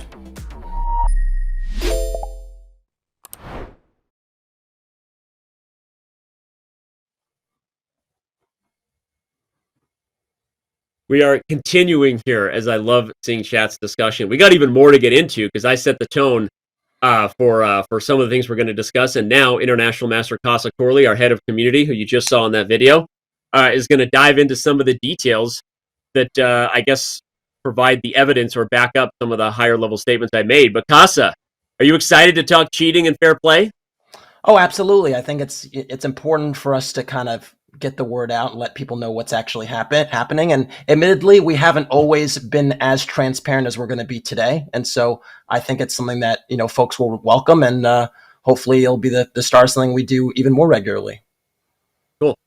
Well, you heard all the things I said at the start. And as we say, I think often the state of chess gives a little bit of, people watching nerves, not because we're worried about saying anything legally, but because I want to be accurate. I want to be maximum transparent. But when it comes to this particular topic, it's such a heavy one that when you get the full truth and then we dive into the algorithms, it's kind of hard because you all know heading in, we are not going to reveal the black box of our algorithms. Not full stop anyway, right? We just can't. And even as I see comments in chat that say there's no way they can detect cheating in individual moves by engines, and you'd be surprised what we can do in short amounts of data in individual games. So, but on that note, let's jump in. I'm gonna kind of get through this first high-level slide, Kassa, really quick, because it just reminds people of why it is we do what we do. And I already talked about this a lot, which is we obviously care a lot about fair play because we are doing major events with millions of dollars in prizes, right? And that continues to go up. We have analysts and proctors who are working in those events to make sure that play is clean. We've talked about that many times, but the proctoring itself and the measures we're taking in real time are seriously backed up by the DNA evidence, as I've always called it, the CSI for chess. And on that note, I'm going to let you take it away at the start. This is really the big topic people want to know. Kassa, in the best way we can without getting into all the algorithms, but doing our maximum transparent, as you said yourself, more than we ever have, why is accuracy not cheat detection? Yeah, it's a great question, and I think it's something that's been a real part of the chess zeitgeist and discussion of who plays well and who doesn't play well. Admittedly, when we actually look at games and even stuff we share on social or commentators talk about, it's like, wow, so and so had 97% accuracy or so and so had 95% accuracy, and it's something we've seen publicly discussed among strong players to kind of as a way to kind of determine, oh, this person might be playing a little bit too well. Well, frankly, the accuracy scores are, as they're actually, the acronym CAPS is Computer Aggregate Precision Score. It's actually really a metric that we created to help beginners actually get a better sense of how they were doing in their games and get really good feedback. And it's not at all a part of what we do in cheat detection to determine whether someone is playing fairly or not. So you actually have to look at that metric a little bit more casually if you're someone that is trying to glean performance. And so this is going to be the first mind-blowing thing. Sorry, I'm going to double down what Kassa just said. Accuracy and caps is not even a line item in our cheat report. Let that sink in. Not at all. Not even a line item. Not at all. And I think it's a really important thing to point out. And, I mean, you can basically see this on screen, but accuracy calculations actually run on low depth. So, when you see very quickly after the game, brilliant moves, good moves, blunders, these are things that are done, basically on a quick analysis. And it's not at the level we would even feel comfortable with to really make a serious case for someone that is playing fairly or not. So please discard this as a tool to determine fair play, and use it more as a tool for beginners essentially to get a better sense of how they did, because a lot of people that are just getting into the game, they want really good feedback, and it's not the right feedback for cheating. I'm going to add just a couple quick points. We're going to move on from this, and I see a question in chat I am going to address actually about Hans Niemann's tweet and the Levy Rosman response. I want to say again, this was a tool we invented because when you tell someone in the beginning of chess that you're 1862 rated, they go, out of what? They literally say, out of what? And we solved this problem, or recognized it, as the company that has worked very hard to grow the game. Hate us or love us, right? This is where we are. And it didn't make sense to people, but to tell them you scored something out of 100 is a universal thing, right? It's like an A or a B. So when you do that, obviously you are comparing yourself to something which is some version of a computer, but for 99.999% of chess, and I always find it funny, Kassa, because the same people who are very serious chess enthusiasts or chess coaches online who've been critical of the cheating or been critical of caps for their students and saying, hey, I wish my students didn't care so much about it. I agree with them, but then those are the same ones who then are sometimes on the bandwagon saying that it is saying cheat detection. You know that it's not designed to be cheat detection because of everything Kassa said. It's run at local depths, right? It's based on engine strengths that are constantly kind of changing, because on the note of the Levy and Hans thing, Hans's accuracy in that game were actually different depending on where you ran the site. Levy actually used a screenshot on Twitter from Lichess, which is because Lichess uses Stockfish 14, and it showed Hans as a little more accurate. And I asked Levy about it. He's like, I thought it was better for the content to do that. But Chess.com's game review is actually done on Stockfish 16. So shout out to Lichess. You need to update your system. My point is right there. Yet here's a conversation, Kassa, that is leading to a ton of emotional investment, a ton of paranoia bandwidth, and the very measurement tool that people are basing it off of is not only different depending on the sites. One of them is currently less accurate than the other because Stockfish 14 not as strong as Stockfish 16. They're run on low depth. Some are run on cloud. Some are run this. So we get an emotional environment that is supercharged when the data point itself is inconsistent at best. It's inconsistent at best. And it also doesn't take into regard, I think our next slide shows that. Oh, no, it doesn't. So I'll say the last thing then. It also doesn't take into regard the strength of your opponent. And I know that's a slippery slope. I'm not going to do the thing and start getting into our algorithm, Kassa, but talk a little bit about that, because it also does nothing to measure whether the positions were difficult, whether you played a bunch of opening moves. You get what I'm saying? So go ahead. Yeah, I'm gonna try and dance around this as diplomatically as possible. But essentially, the strength of your opponent is not taken into consideration. The difficulty of the position is not taken into consideration. And I saw something in chat about, well, why do you use it on broadcast and so on? Well, honestly, the vast majority of the folks that are basically following chess that we and shows that we produce have not been in the game for 10, 20 years and have this, supreme understanding of evaluations. And it's a really, really good benchmark for, frankly, beginners to get into the game and understand what's going on. And so we're always really sensitive to really framing, games and the experience for the vast majority of people that are tuning in. That's a good question. Why do we use caps on the commentary? Because for the same reason, commentary is meant to reach the masses, to provide exciting insights and looks at what the top players are capable of. And it's a scoring system that is easily understood by anyone who's watching. And it is accurate to a certain degree. That's what Kronmik, again, it's It's accurate up to a point. It's a fun snapshot way to look at the quality of a chess game being played, and it's entertainment. That's what it is. It's educational. It's exciting to feel good about a game, and it's entertainment with context that most people can understand. That is why it's on the broadcast. Thank you. It's a very good question. All right, go ahead. Our team size. We've also invested a ton. I talked about the legal. Let's talk about the team and what you want to highlight from this one here. Yeah, certainly. I am actually one of these team members, I should say, right? Like I joined January 1st, and the Fair Play team is actually now over 30 members. So we've invested quite heavily in, analysts and proctors and people that conduct research to help our tools become better. And that's something that I think, again, we don't always talk about, but it's important. Other thing is closures. Again, there were about 1 million accounts closed and 100 title accounts closed through October 2023, and that seems like a gigantic number. But when you consider how many accounts are on our platform, look, we're over 150 million members. 1 million is less than 1%. And so when you consider that, it actually kind of puts in a little bit more perspective that the problem is not as ubiquitous as folks would make it out to be.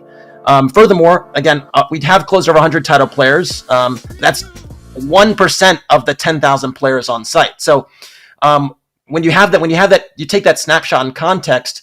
It's something that we wish there were no players that were cheating. Admittedly, when the stakes are higher and folks are want to do well, sometimes bad things happen, and we're really on top of lowering those numbers, frankly. So. Yep. Again, just putting some things in perspective is really important. Well said. Nothing to add, Your Honor. We've already been investing in fair play protocols that look different than, we'll call it pre-cheating scandal 2022, or really not even that. Really we started spending a lot more money, honestly, on prize events and needed to invest, but. I'll let you take us through some of this stuff. I think some things here, Kassa, people know we're doing. Other things, maybe they don't appreciate how much of it, or I guess why we find it to be so effective. But I'll let you take it away. Yeah, sure. So obviously in 2023, one of the things I love about the chess world now is there are a lot more events with the economy for chess players has definitely grown. And, essentially with more events, there's more prize money, there's more on the line. And so we really we basically make concerted effort to ensure that for every event that there are folks that are on camera, that they, go through fair play protocols. And most of the prize events we have, we require folks to be on 2 cameras. That's very important to point out. One thing that's been a really hot topic has been Title Tuesday and the dynamics in Title Tuesday. And really for the past nearly quarter, essentially, we've basically revamped a system for Title Tuesday where we essentially have dozens of players and calls. And this is not something that everyone knows yet because they might not necessarily have been in a call. But the way to think about it is we basically have folks that are on that, basically have been asked into a call basically because of performance-based reasons or other reasons. And essentially, everyone ultimately will be on a fair play call during a Title Tuesday. So if you're not familiar with it, it's just because you haven't had that experience yet. And I think it's something that's really important to point out. We've had super GMs in calls. We've had folks that are, not super GMs. We've had national masters. And there's just a lot of people in fair play calls now. And it's just important to point out. Now for streamers, we have folks that, basically, have actually been in fair play calls, and we say, look, you can stream and continue to create content, but if you're going to do that and also play the tournament, you got to be emote only. So that's the compromise that we've landed on during an event like Title Tuesday. And then if players aren't compliant with some of these protocols, they're removed from events. So there's a process in place that we've kind of built up where folks join calls before an event starts. We get them set up with proctors. We review games during and after the event, and that way, everyone ultimately goes through the process to ensure and protect the integrity of the event. So, one analogy that I use, and some people might feel some type of way about it, but it really is sort of the way we're doing things now. Is if you consider going to the airport, right, and you're going through TSA. again, why do we do that? We do that to ensure the safety and security of passengers and to ensure that the experience is as good as it possibly can be. It's the same thing for events now that are that have really serious stakes. Is we want to ensure that we give everyone the opportunity to participate in events, but also participate fairly, and that's kind of where we are now in 2023. That's a good analogy, right? Because TSA is both random and not so random, right? And that's just the truth, right? And everyone has opted into an experience that checks on this stuff. I'm going to add a couple points here and respond to a couple of the more challenging comments, specifically related to some of the thoughts about what we're doing. And we are going to get into a couple of these comments in the next slide. But, in addition to the calls and the increased measures, we do check a lot more things than you would think in regards to audio frequencies and devices, display settings, anything that could be shared. And one thing that the next one I think is going to show that a lot of people don't know, in fact, I had a funny exchange, I won't say with who it was, but one of the top 16 players in the world who was in this year's Speed Chess Championship, at one point in the event, reached out to me and was like, you guys should have the SCC on stream delay. And I'm like, really? You think so? And it's like, yeah. I'm like, okay, yeah, it's been on a 30-second stream delay the entire time and you didn't even know it. Right, because he was making some loose accusations, and even those guys should probably be kinder and more trusting of each other. But he was making some loose comments, and he didn't even know, which shows the product is working, that people can't observe these games in real time anymore. They can't observe them on the play server. You think you can, but it's either on a massive delay or it's completely hidden to observation with an eval bar, and what you're watching on the events is already on a massive delay that's aligned with broadcast. Again, I already made my calls for why I don't know more over-the-board organizers are doing it, because we're doing it for Blitz. In theory, the place where it's hardest to cheat, Title Tuesday, SCC, and then rapid events we do, they have multiple hours of move and are making no effort to delay a stream, and really minimal efforts where someone could be communicating as a second gunman. So I saw a comment about headphones, and the comment was made in chat that doesn't matter what you're doing is useless because headphones. That's completely ridiculous and wrong with what we're checking in the audio sources. The fact that it's already on a significant enough delay that the opportunity to communicate relevant information against the best players in the world and lose that much time on the clock, it's not happening. Just watch these players. And so again, I'm here to fight the paranoia. Like that's not a true statement to make, chatter, whoever said that about headphones. I'm sorry. That's not a fair statement. And it's not actually representative of what we're already doing. Most, even the players, didn't even know that they were already on a massive delay. And Kassa talked about emote-only mode for streamers. We're going to talk about what we're doing in the future, because I don't want to preface too much about the fact that there are some protocols changing, but we've already talked to a lot of the players about this. I mentioned we updated our legal. The next big thing that's coming is we are about to massively update what people are opting in and agreeing to when they compete in prize events. So everyone here who's an armchair quarterback, most of you are actually not title players playing in this, who's either critical of us or believes there's cheating. We're already doing way more than you even think, and we're about to make the opt-in process even more intense. And that's going to be a big part of how we review how many delays we want on stream, whether we're even going to need to require emote only. We might not have to, and I don't want to reveal too much about where we're going. But Kassa, your thoughts that we want to touch on in regards to where we're going next year here? Yeah, first and foremost, I understand this is a work in progress. We've come a long way in a very short period of time in terms of learning various things, tightening our controls, and we spend a lot of time essentially figuring out ways to make the process and the experience efficient for players, that they're not too frustrated with it, but also so that tournaments are played fairly. And there's a fine balance to be struck there that I think folks don't always appreciate. There has been some frustration. Most people that go through, let me put it like this, most people that go through our fair play process for an event like Title Tuesday have no problems with it. And there are some players, a small minority, that are like, oh, this is so annoying. Why am I being pulled in to a call? Why do I have to have cameras this way? There might be the experience might not be totally ideal to play an event. And right now, we've been in a position where we're essentially getting dozens of players in events, but not 50% of the players by any stretch, or the vast majority of players. And in 2024, we're probably going to move to reality where most, if not all, players are in calls in these high leverage events, because ultimately it's just the easiest way to kind of do things from a fair play and monitoring perspective, where the typical refrain is, well, you're not having everyone on camera to date. And we recognize that. And that's something that we are going to we're going to look at investing in the future. The other thing I would just add to that is broadcast delays. It is really shocking, but in over-the-board chess to date, that has not been the norm. And Chess.com has actually been really an industry leader in determining what actually constitutes legitimate fair play. So as much as, folks kind of can roll their eyes and be like, well, this isn't enough, or what about what are you doing here? What are you doing there? I can just tell you very confidently, there's no other institution or chess organization in the world that has better fair play quality controls than we do. And we're continually to invest in them. So just keep that in mind. I want to quickly add, I appreciate that. Agree with you. We talked about the delays, the relays. I already mentioned that the SEC player didn't even know they were on delay.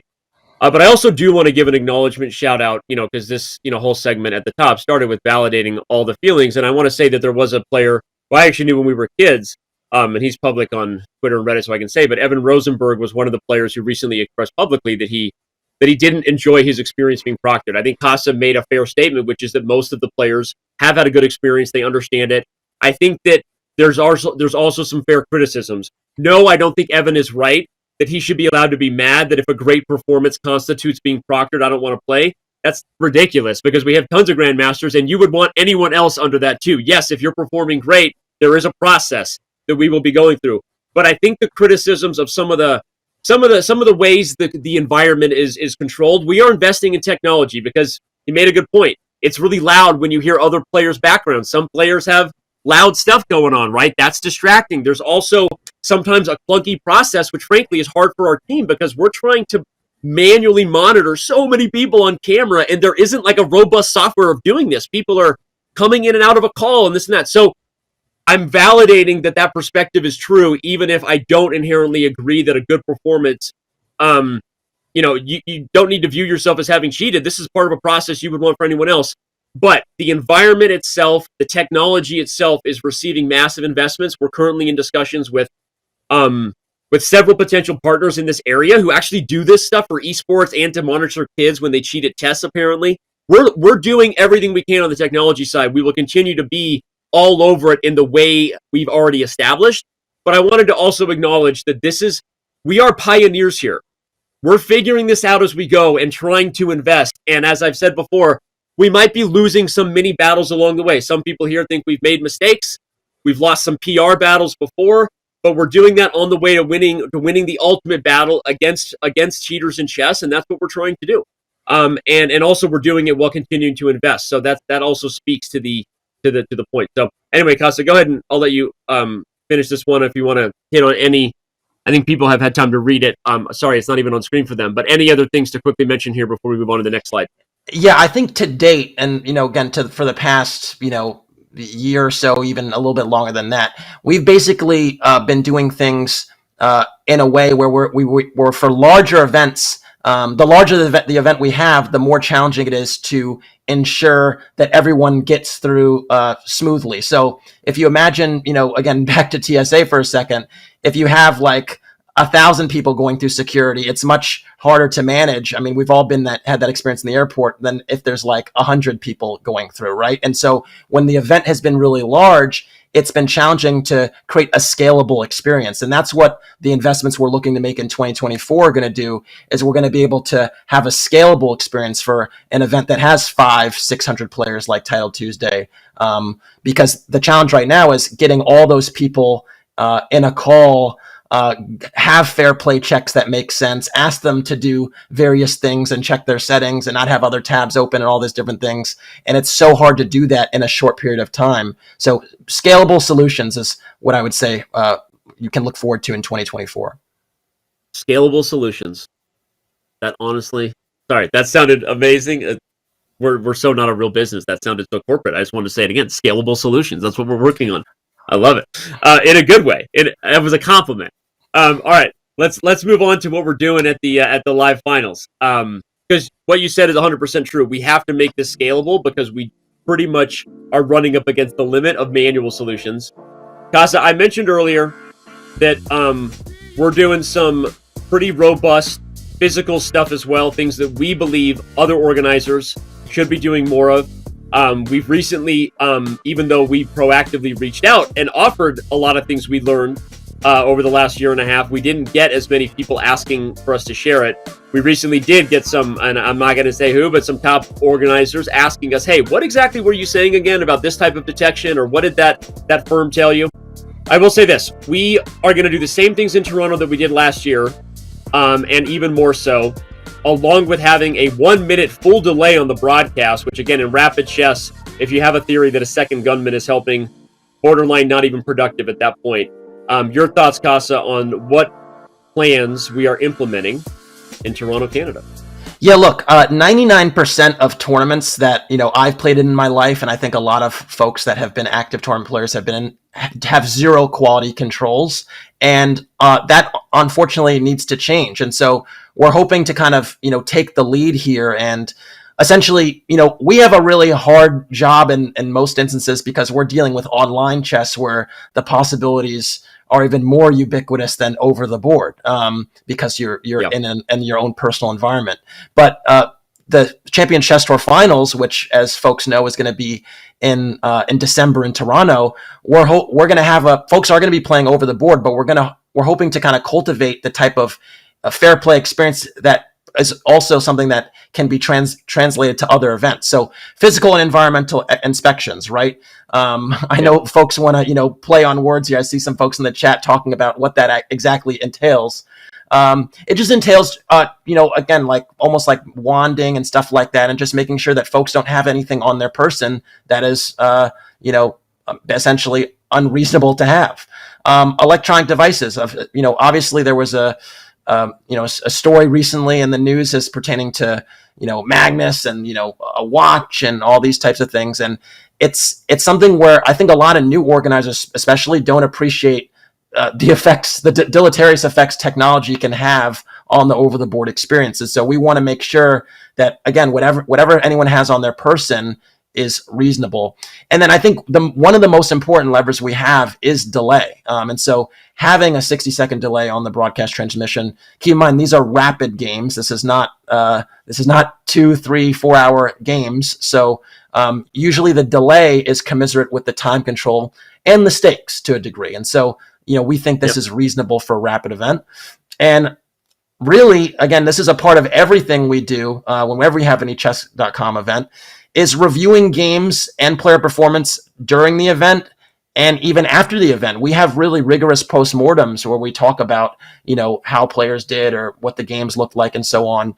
And this is not something that I think every OTB organizer can manage, hardly, but it's the combination of all these things that you need to have to some degree to be effective. And the beautiful thing about it is when you do these types of things, you also ensure essentially the comfort of the player experience, right? It's very hard to play chess at a high level, and then you're worried about this thing or that thing and all these external variables. And I think that's something even Magnus expressed at the Qatar Open. So these are kind of the things that we're moving toward, and we hope that some folks, some organizers, basically pick up the baton and do it in their own events. Yeah, well said.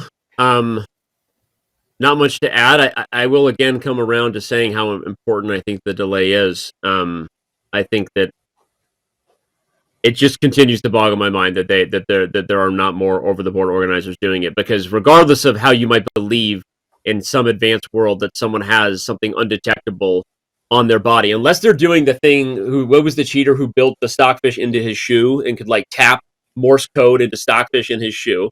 So unless someone's doing that, which I don't think they are, inherently, if they have any kind of communication device, no matter where you think this person might be hiding it in their body, I'm just saying rumors have flown around in regards to what people have done, right? Regardless of what you think, there still has to be a communication process.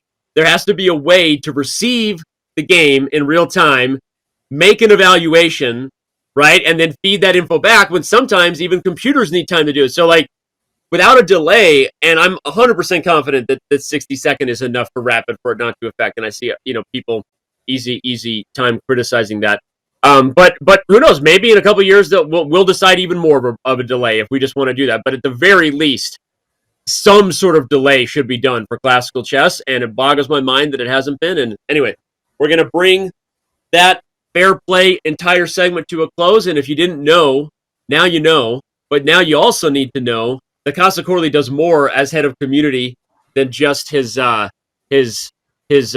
play detection systems. And by the way, shout out to the whole team working on that, because it isn't just Kassa, it's the whole crew. Shout out to all of you.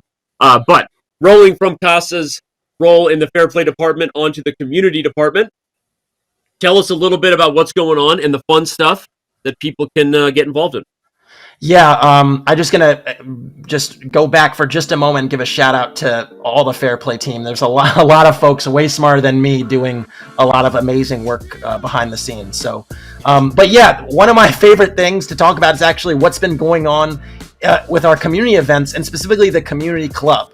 Now, obviously we have a world of, professional chess players and titled events and so on.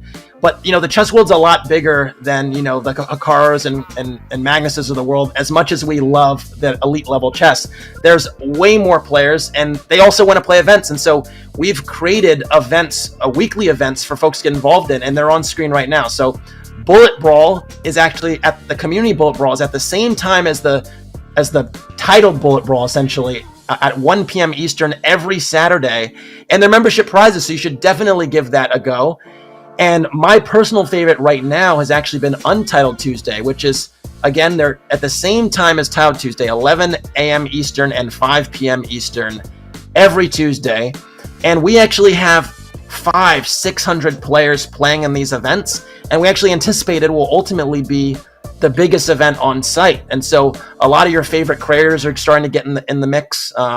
Again, we have best move prizes, and we really want to acknowledge player journeys of the untitled community as well, because essentially it's way bigger than the titled community, right? We have over 100 million players playing and getting involved in our site, and just making it a fun experience for that contingent as well is key. So go ahead and join the community club. I think hopefully that'll be dropped in chat, and folks can really tune in there. And yeah, it's a weekly slate. And then last but not least, Danny is actually taking on the chess world in another Danny versus the world, where I believe he's making a move every 3 or 4 days at this point. Danny, you got to step it up a little bit.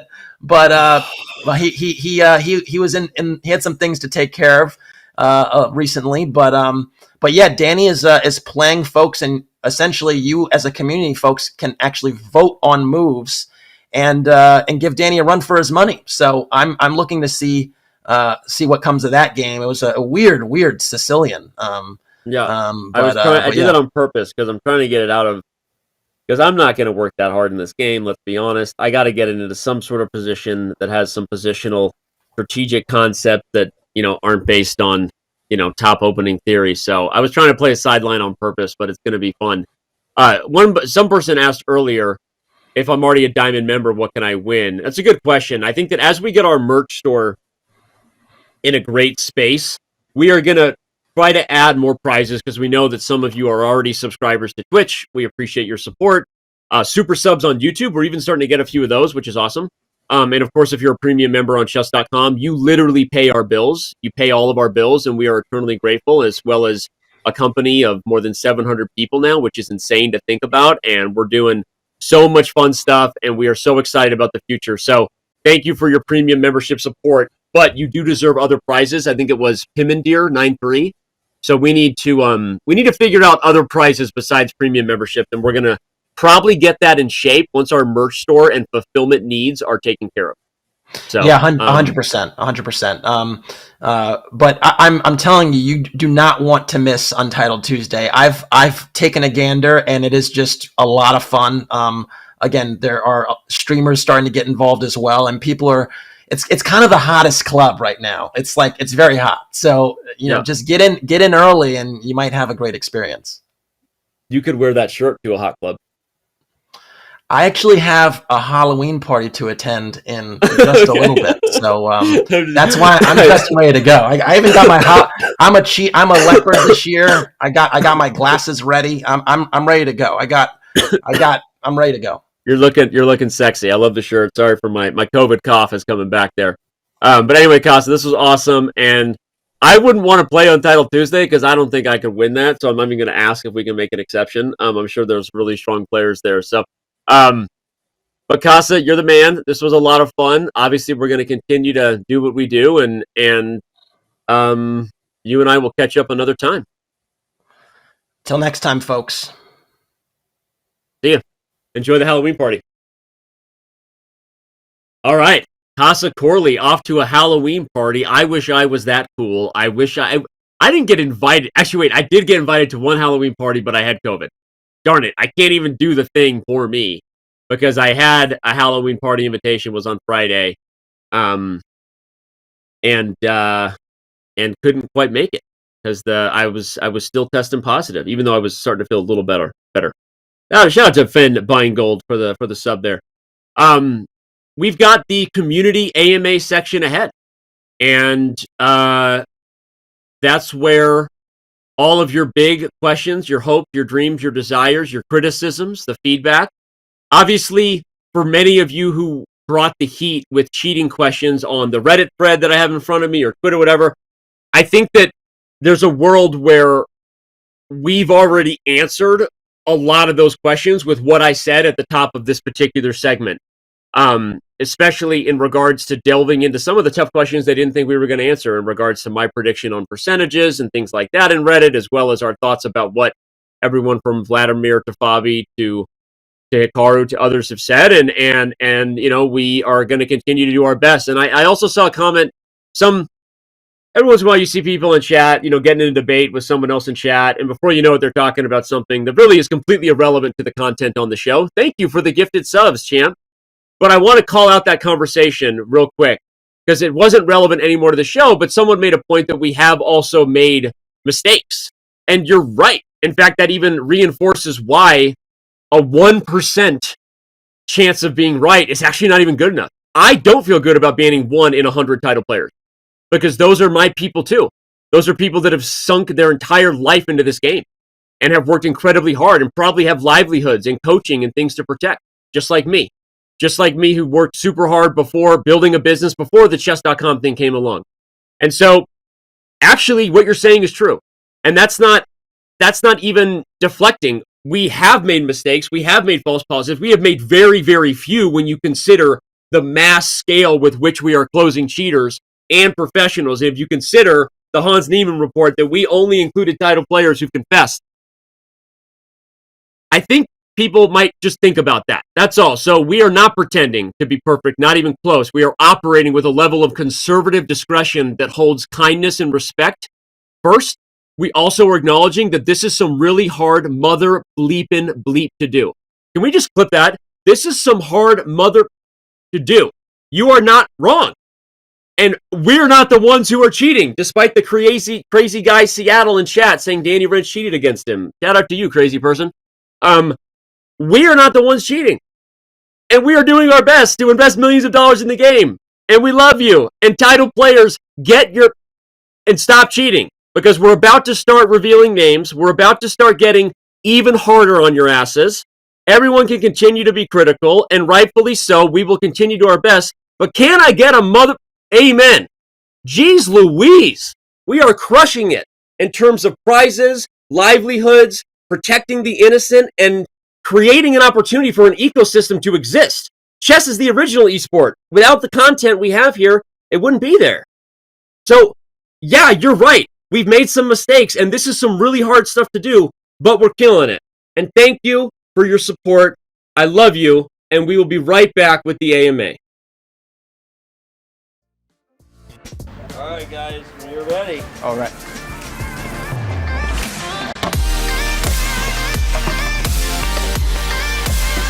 I'll be right back. Frozen versus what? Toast, yeah. Chess versus... What exactly is your brand? Oh no, my queen? Oh no, my heart rate's, yeah. Overly sized giant queen. Ah.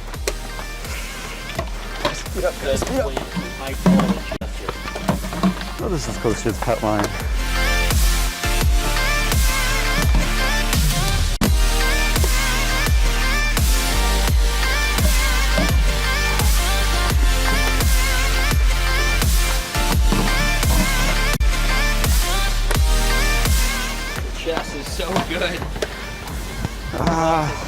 Yep. I haven't looked at the board once.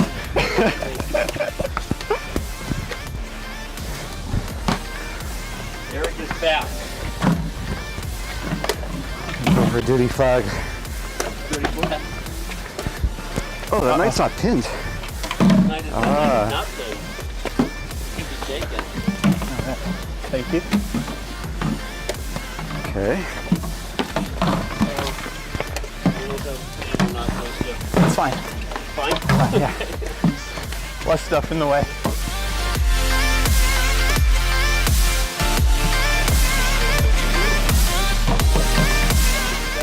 Oh! Wait, what? Yeah. Okay. Big time. It's a sacrifice. Back in it. Oh my gosh, Wow. what's going on here? That's not a move. Oh, shoot. Oh no, my rook. Okay. Check, check, check, check, check. Ah. Did you tell him or should I? Ah, GG. Oh, good game. Whew. That was a workout. That's tough. Nice. Man, you did 5 of these.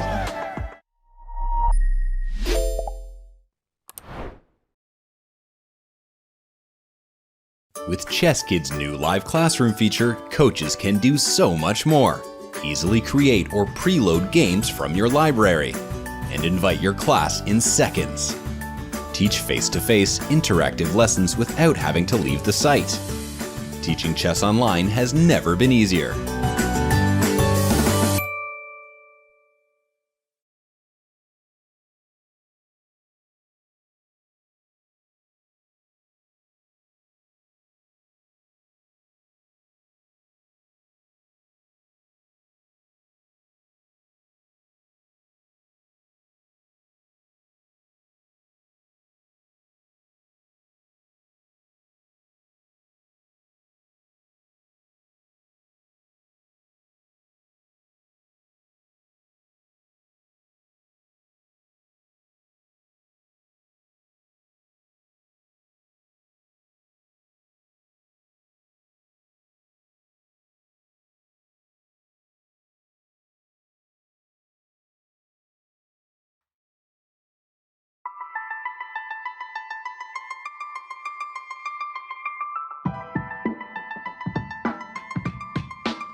Reading Slack.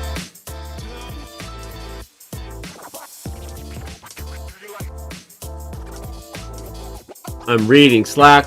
I'm reading messages, trying to run the company, reading chat. Say my name. Someone said, what's my name?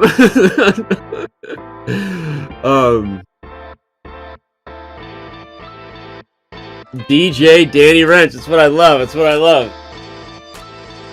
I was getting caught up again with Bo Burnham this morning, his Inside album. Just one of the most genius creative pieces of human history. Yeah, I don't know why I was bringing that up, but the musical feelings are inside of me today. We're gonna dive into the community AMA here. This has been another State of Chess.com show. I feel like when we get to here, we've kind of hit a home run already, and that now we get to kind of chill a little bit. Even though, of course, some of the questions that are upcoming are probably super tough and super sensitive, but as we've always said, this show is like a little bit of therapy. You just kind of go at it and get it all off your chest after a quarter of hate on social media or misguided perspectives leading the narrative. sometimes just totally false information. We do our best. I see comments coming into Twitch chat now. I got Twitch up on that monitor. I got YouTube over here. We've got a bunch of questions that have already been curated and come at us from the community.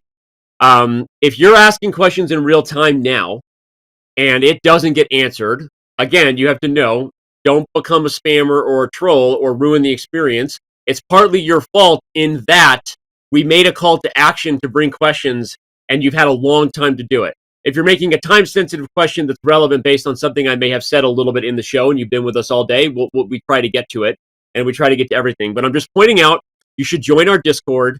Obviously, engage with us on Twitter. We've also got comments here from the YouTube community post, from Facebook, from anywhere the media is social. So you can and should get your questions asked, because as you see, we don't dodge even the hard balls. We actually... If you can dodge a wrench, you can dodge a ball. The 5 Ds of dodgeball are dodge, dip, duck, dive, and dodge. So we do dodge wrenches and balls. We dodge wrenches and we dodge balls on this show, but we do not dodge. Don't go there, Danny. Oh God. You are not a stand-up comedian. You are not allowed to say certain things. Thanks for the pep talk to self. Okay. But we do dodge certain things. And we also get calls that I know are from my son's school, which means every time I get this call this time of the day, he was tardy for a class. Ugh, get that kid. I'm going to get that kid.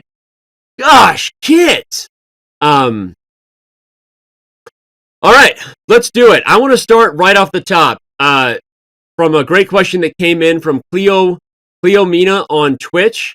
She asked, what are the plans for Chess.com to support women in chess in 2024? Chess.com, will Chess.com be sending some of its team to @Women in Chess? You bet we will. To train as advocates. I'd love to see @Chess.com working on the org to make digital chess spaces more safe. So, great question. And it is something that we're working on deeply, truly, madly, all the time. In fact, if we bring up the screen share, I can pull up the article.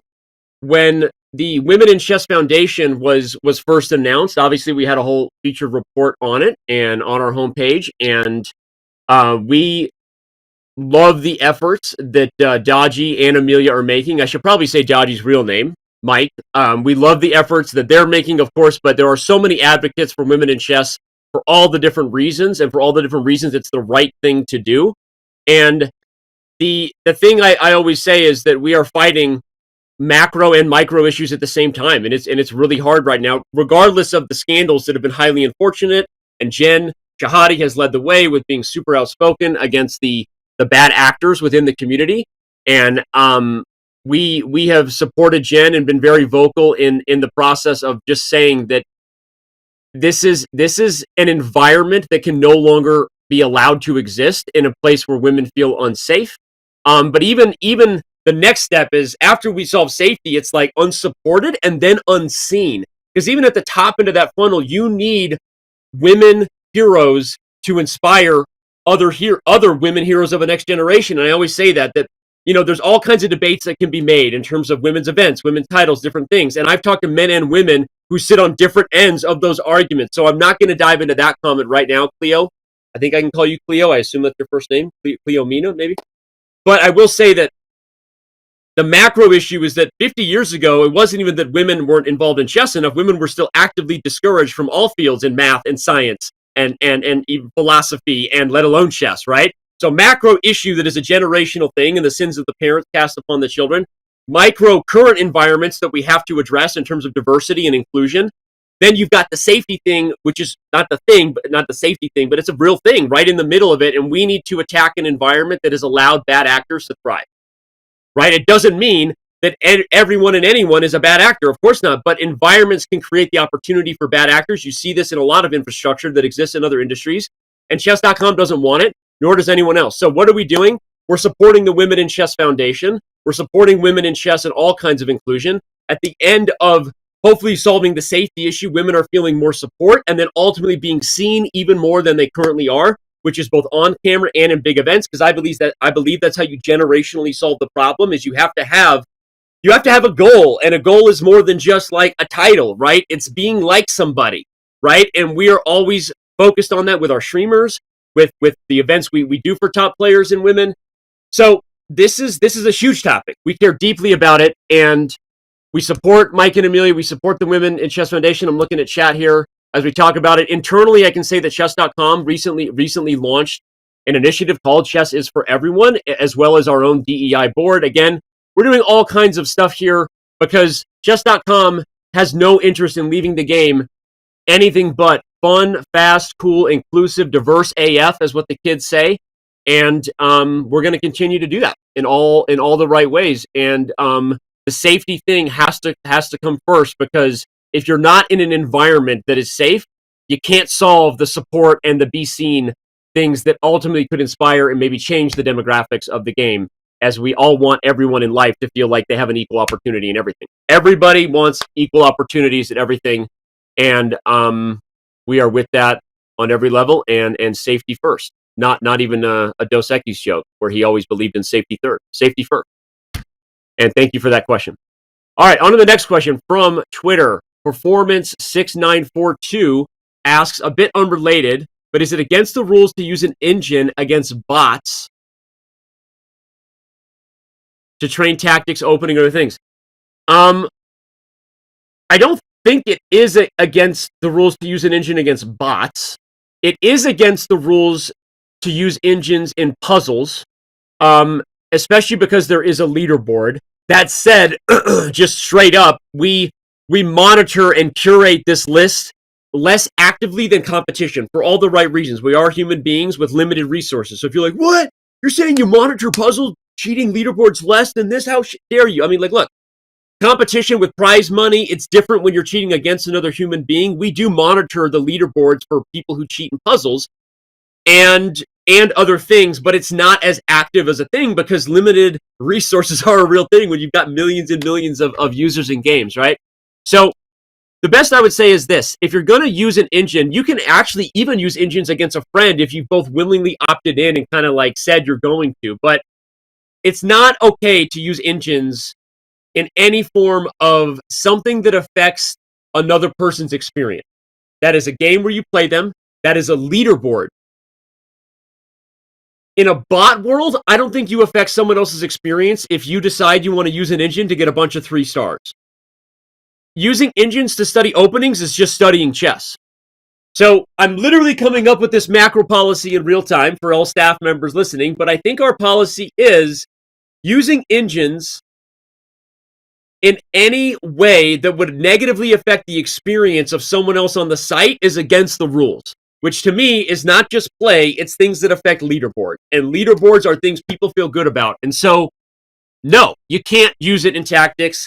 From a bot's perspective, I don't know whether we monitor it closely, but again, I would guess no, because it already fits under the umbrella that I kind of just made up, but I think it's how we've acted for years because I've been the guy doing this for a long time. So I guess that's the deal. Next question. Fred the Alien 316, can the brackets for tournaments be changed to make the games more evenly matched? Every tournament I'm playing against people 500 points ahead or below me. That's a tough thing to have fixed. Look, tournaments are different for a reason. Swiss tournaments are designed to play up and then play down.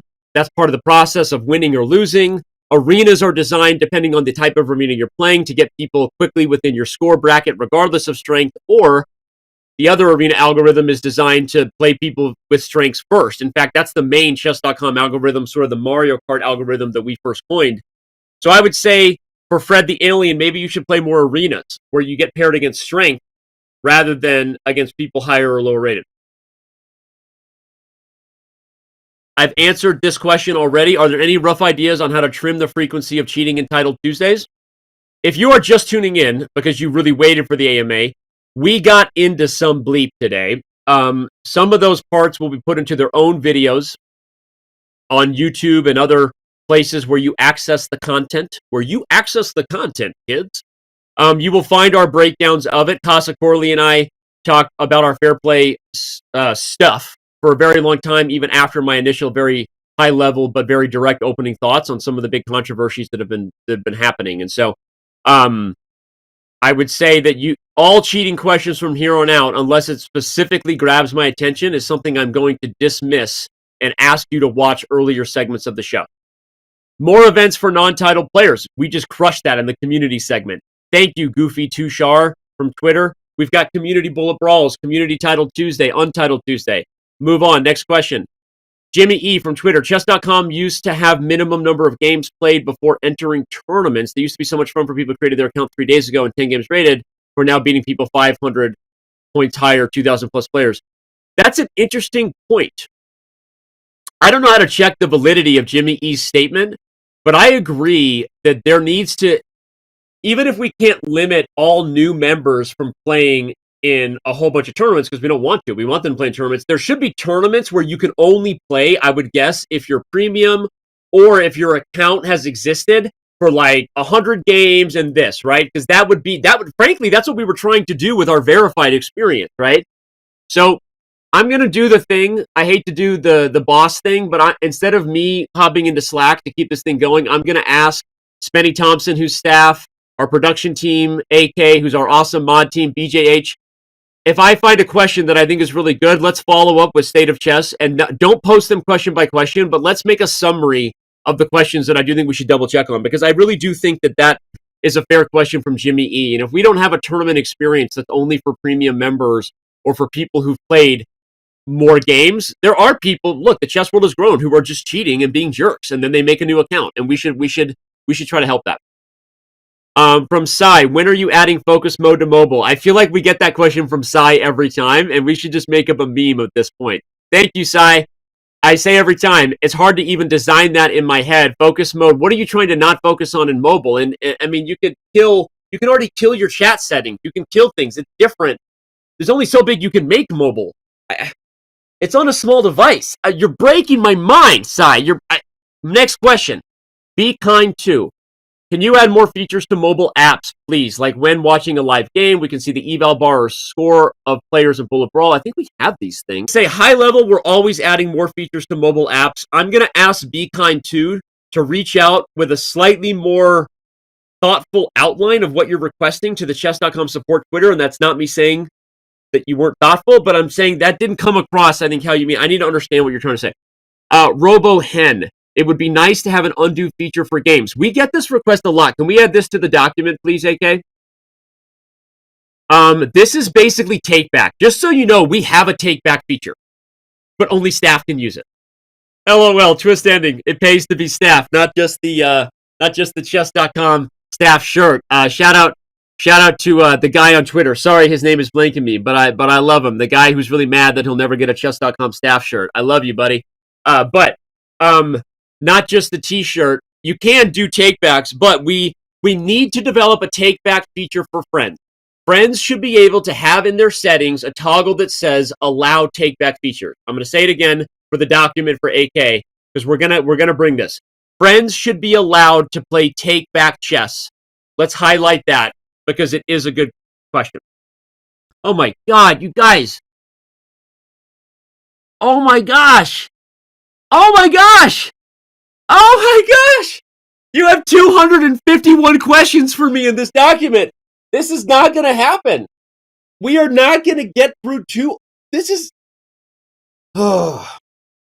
You guys, my Diamondbacks game just started. The World Series just started. I got to go watch the game. I am not getting through 250 questions.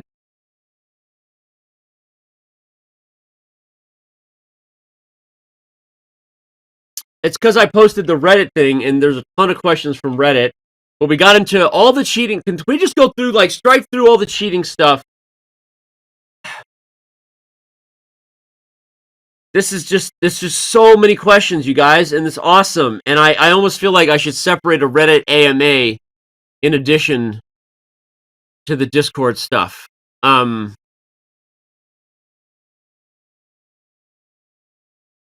Does anyone want to suggest the next question? All right. If I just keep going in order, we will never make it to Reddit or Discord or we got YouTube first. We got Instagram, we got LinkedIn, we got Facebook, we got more Twitter apparently, we got more YouTube, we got Discord. Then we get to forums on the site, then we get to Reddit. All right.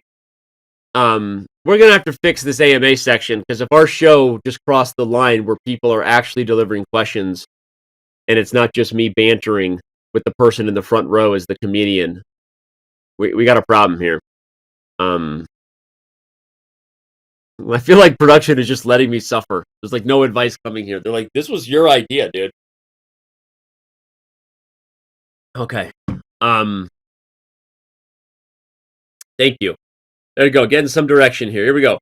Question 39 about India. Could you decrease the membership costs for economically backward countries like India? So, if you didn't know, we actually already have geo-based pricing. And the reason you may not or may know that is because of how you're accessing the site. Because if you're accessing it via some sort of, torrent kind of IP sort of server, if you're using any kind of virtual thing, depending on how you're browsing the internet, you may not be seeing geo-specific pricing. Why can't I think of why can't I literally think of the word of when you use like a virtual IP thing, not a torrent, that's like a torrent. Help me out here.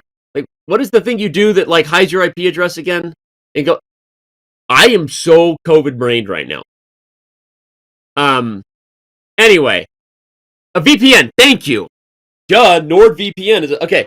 If you're using any form of VPN, you will not see that. And again, we do have geo-specific pricing. That said, we are working on also integrating more effectively with local payment systems. In fact, shout out to my baby bird, our CFO. Don't ask me why I call him my baby bird. Our relationship is special. I'm going to say that. Shout out to my baby bird, Bryce, who actually hit up the leadership team today we are integrating with actually, expanding our payment vendors to allow us to better serve local payment systems. So you're not just relying on PayPal or credit cards or this or that. So we are working on better payment systems. Love you, baby bird. And there is membership and geo-specific pricing. What's my next line? Come on, I'm going to do the thing like I'm getting a message from the universe. Come on, God, give me the 50. I'm feeling it's a 50 number with a 6. I'm going to 56. This is so much fun. The universe has told me go to line 56 in this massively psycho document of hundreds of questions.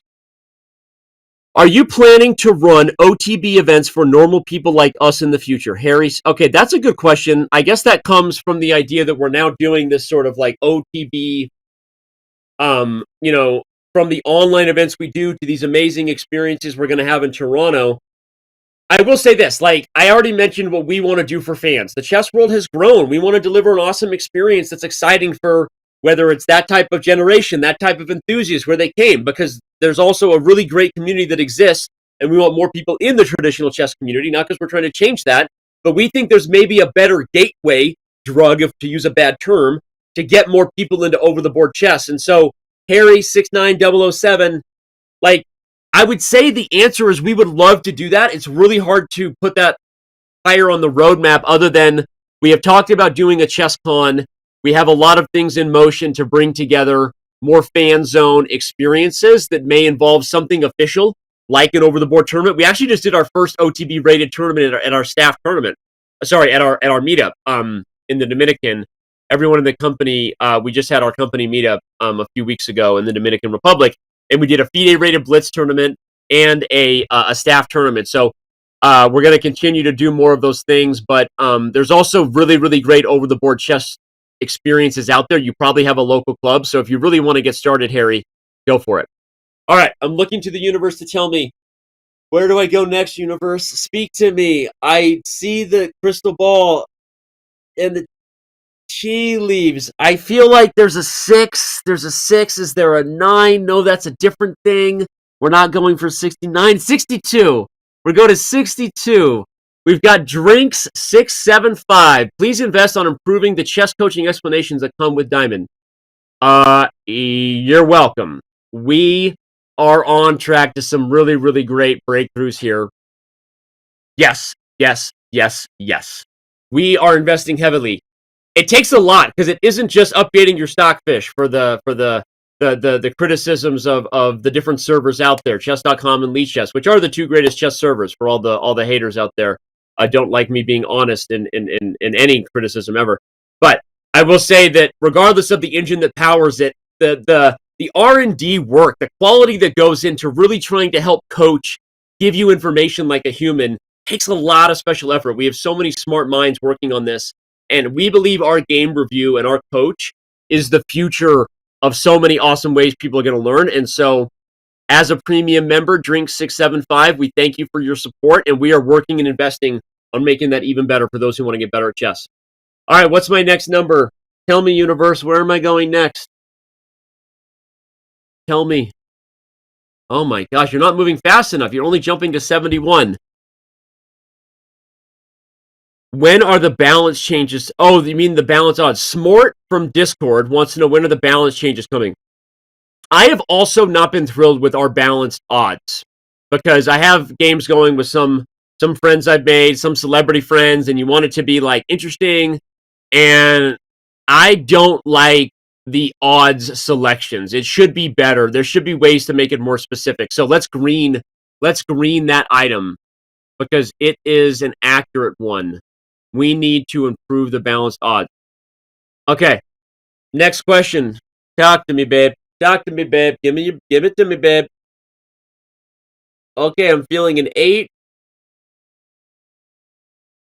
Feeling an 8. Okay, talk to me, babe. It's a 3. An 8, 3.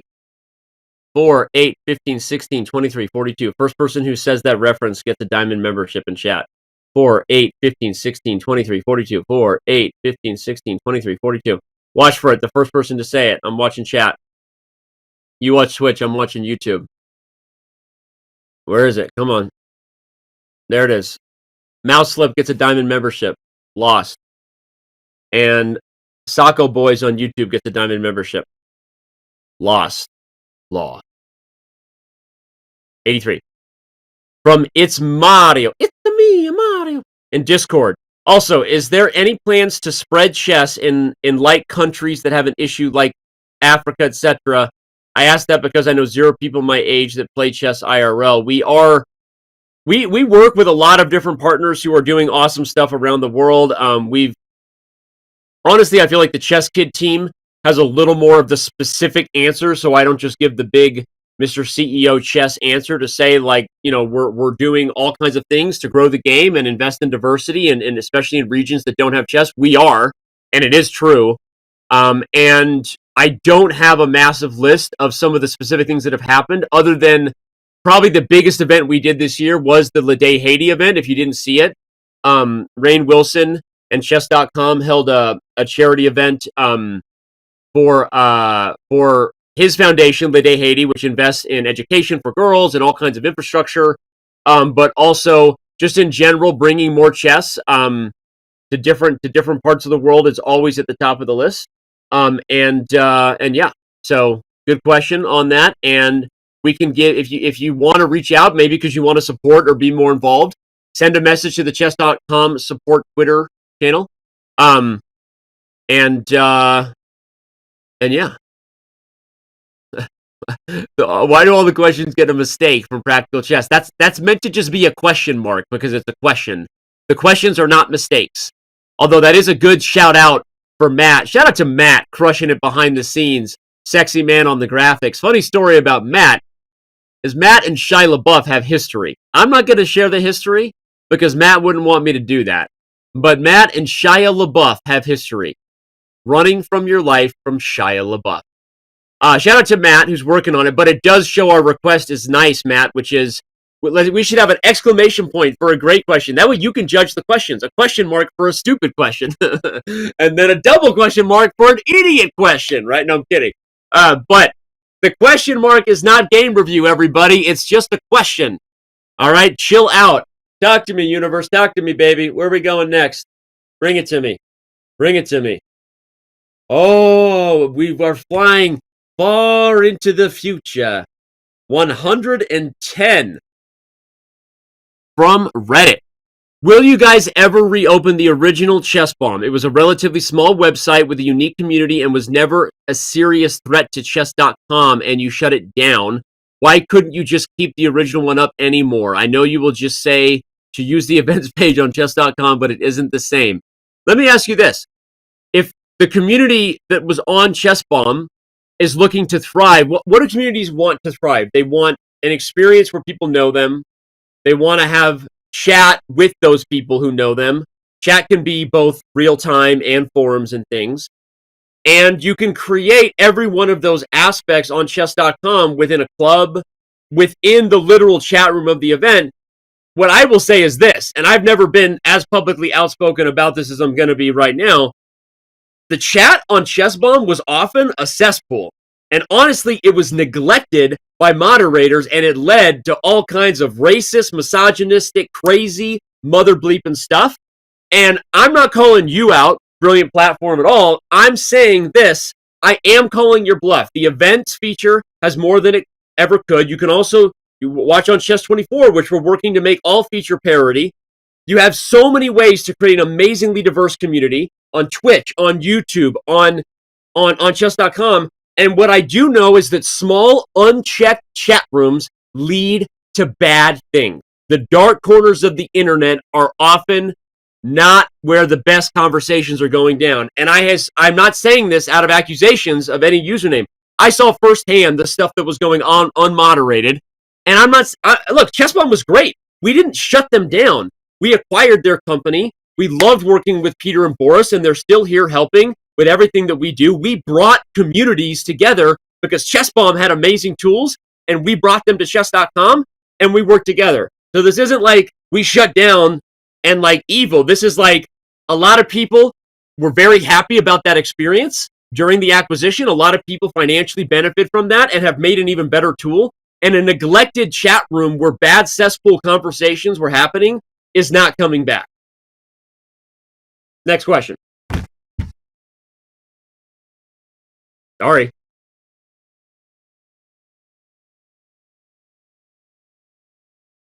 How much money are you willing to spend to buy Lichess? Lichess is not for sale. Lichess is not for sale. And I'm not saying we would want to buy them anyway, but Lichess is not for sale. And Lichess is awesome. So thank you for the question. And next question. Next question. You can't buy things that aren't for sale, like love. Oh, it wasn't as quick. I'm looking around to see. Did anybody see the video I did with Pawn Stars? It just got released on social media. Did anyone see the Pawn Stars video with Rick? I'm asking, have you watched the Pawn Stars video yet?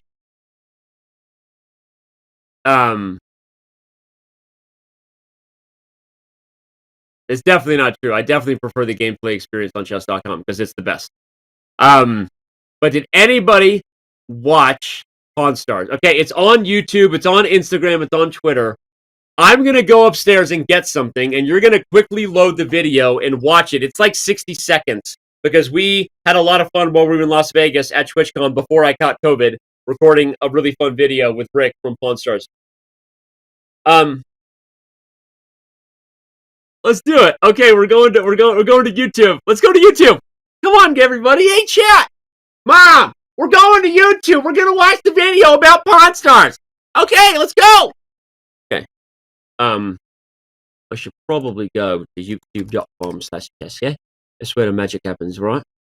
Absolutely. We've got videos. Maybe we put it in shorts. We've got the shorts.